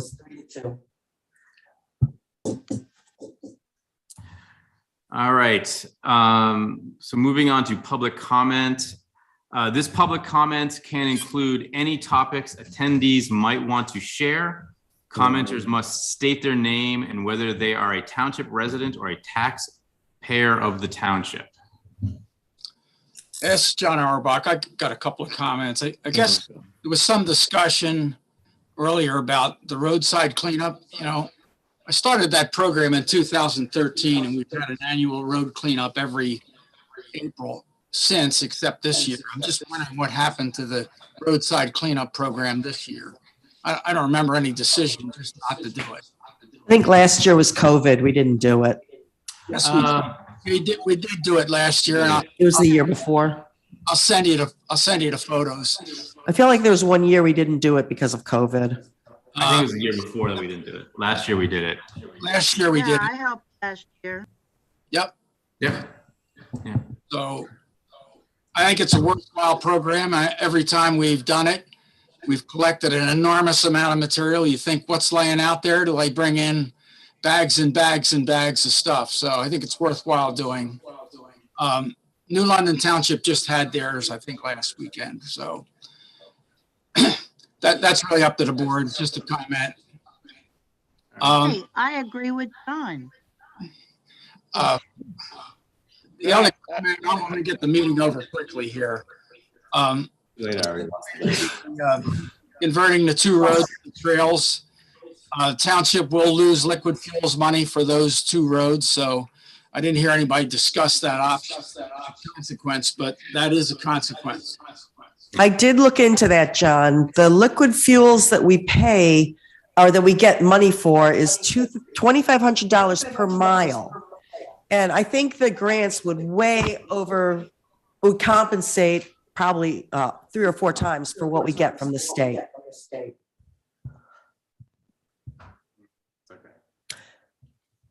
I think Paul would like to talk. Okay, so is there any other public comment before we adjourn? Yeah, this is John Dunn. Okay, yep, John's on mute. All right, so hi, this is Paul. Yeah, it would be sometimes it's better if I could say the comments when you're discussing, because it seems out of place now. But for Franklin Road, just a suggestion that when you put up the gates, you provide some sort of widened area for turnaround, because you're going to get a lot of cars down there that don't know it's closed and they'll be stuck and trying to back out. So provide a widened spot for turnaround, which also, just like Spring Lawn, could provide 2 or 3 parking spots for vehicles where people want to walk or exercise their dogs or something. You know, we don't need a major lot. It's not going to be a big attraction, but you should provide something for turnaround and parking there.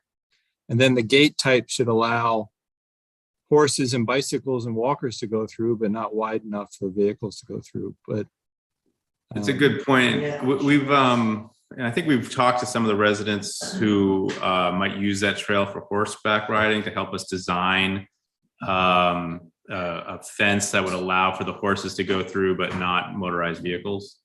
So we're thinking about that, Paul. Well, Mount Olivet does a good job of that. And then a sign at the gates that say no motorized vehicles. Like if you don't post it, then people just assume they can ride because you might stop a 4-wheeler, but you'll never stop a motorcycle because they can fit through whatever you can walk through. Right? For sure. Yeah, all that. Yeah, we'll have signage. Sure. And then you guys didn't appropriate any money for Jeff to build gates or widen the road. So maybe think about that.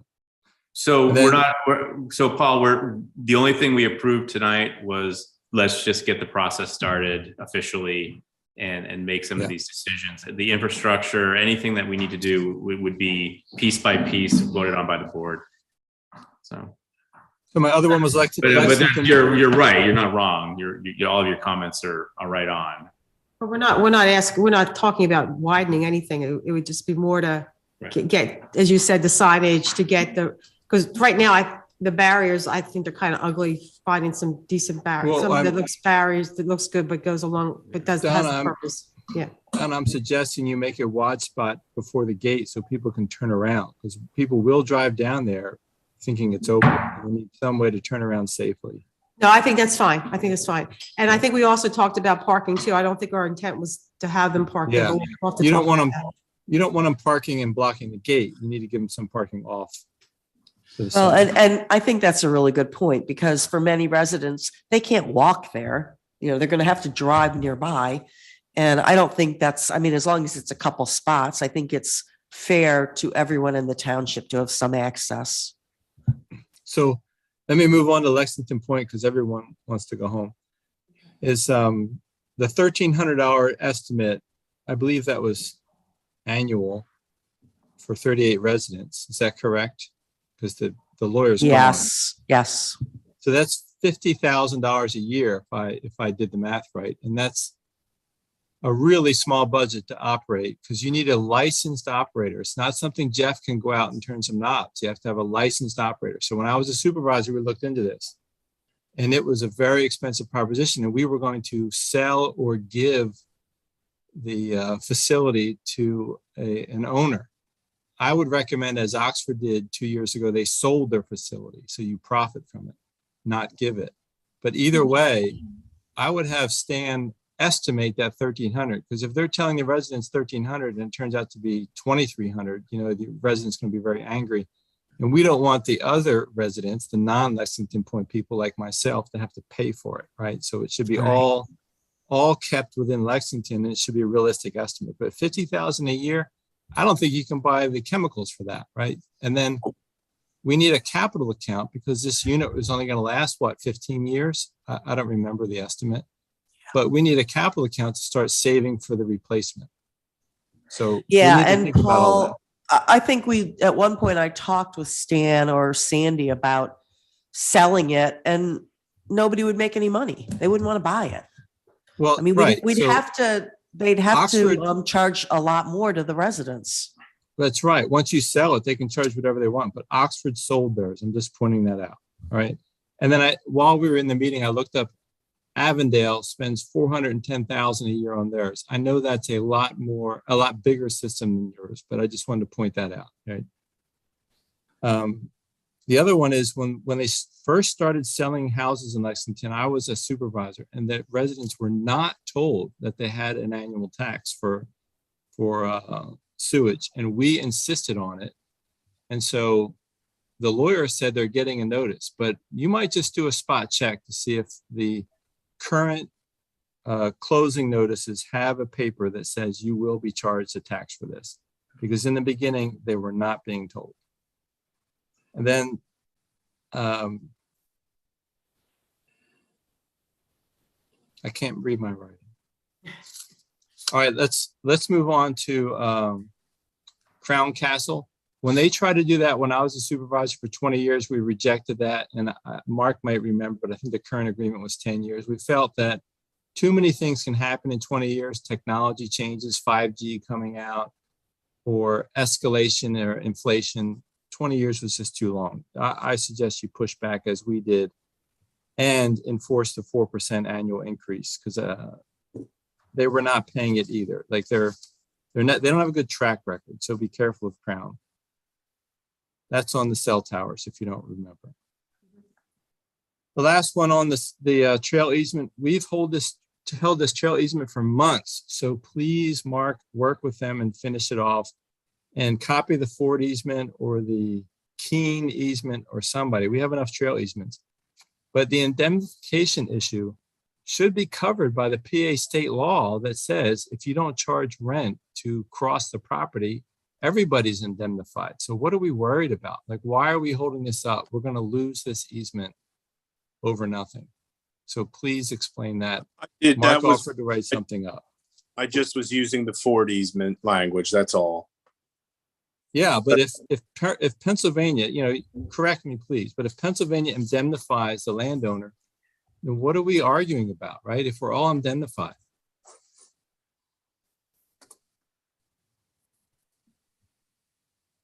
Mark, it sounds like the ball's in your court. All right. That's all I had. Thank you. Great. All right, thanks, Paul. Okay, any other public comment before I adjourn?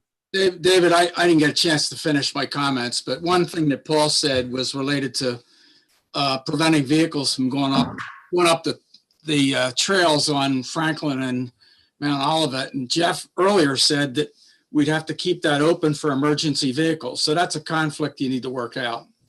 It's temporary access. So if a emergency vehicle needs to get down that road, they can open that gate and go down that road. That's the point. Okay, you just can't block it off. No, they'd have a key just like they do for the pipeline driveway, John. They have a and what they do for Mount Olivet Road. Yeah. Related spring lawn. Related to Lexington Point, I mean, Paul's right on here. That's a low ball number, that 1,300. I thought it was 1,500, but that's even low. Just to put it in perspective, London Britain's got a system down there on off of Chambers Rock Road. They're charging the people $257 a month, which is over $3,000 a year. So I'd be careful about that number, telling the residents it's only going to be 1,300, because I'm with Paul. I can't see operating this thing for that cost. So Mark, can we talk to Stan and just kind of revisit that number? Because it sounds like this might be a problem. Absolutely. Yeah, Thank you. Absolutely. There was an issue with the original system. That was going to be an outrageous number, because that was going to be for 38 homes, it was going to be a mechanical system. And the reason it switched over to this more simplistic system is absolutely just what you said, because it's much easier to operate and it's much more cost effective. We'll get you the number, Dave. Thank you very much. It's going to be whatever it is. The township has to pass the costs on to the residents in that development. You can't spread it anywhere else. I think it's fundamentally not legal. So whatever. I don't want to be in a position where I'm saying $1,200 and then I'm charging 36. Right. You know. Right. Yeah, I think that's what we have to get right. You're right. I think just the other comment, I happened to be up there today. I talked to a resident in Lexington Point for some other reasons. And he indicated that there was some plastic pipe material stockpiled on the site, but it's recently been removed. And he's a Philadelphia policeman. He was wondering whether the material was stolen. So you may want to follow up on that. David, just supporting a comment you made earlier related to the performance of the system. You need to be really sure that this system performs robustly for a period of time that you're confident before taking this thing over. It's got to perform to DEP's effluent spec. In fact, London Britain had a really tough time getting their plant online. In fact, still worries about some residual fines for non-compliance. They had a really hard time getting their plant to be compliant. So before the township signs off, you need to really be sure that that system will perform. I've got professional experience in commissioning these bigger plants, but they all have the same characteristic and they're hard to get running. Just an overall comment to be careful. That's all I have. Thanks, This is John. Bill Hutchings. Bill Hutchings here. To add one comment, as a long-term resident of London Britain Township and never a resident of Franklin Township, Lexington Point has been a horrible experience, as we all know down here. And I would suggest, if possible, that Franklin Township's august Board of Supervisors never, ever allow an on-site sewage treatment plant such as in Lexington Point and in what we are discussing right now. Thank you. Yeah, that was just a comment. That was forced on the township by a curative amendment. Oh, I did not know that. Yeah. Yep, he's right. He's right. This is not our choice. No, I know that in the past, but I'm saying in the future, you need to arrange your affairs so that you can never have one of these again. All right, thank you. So any other public comment? Okay, so without any further public comment, I make a motion to adjourn tonight's meeting at 10:20 p.m. I second it. Thank you. All in favor, say aye. Aye. Any opposed, say nay.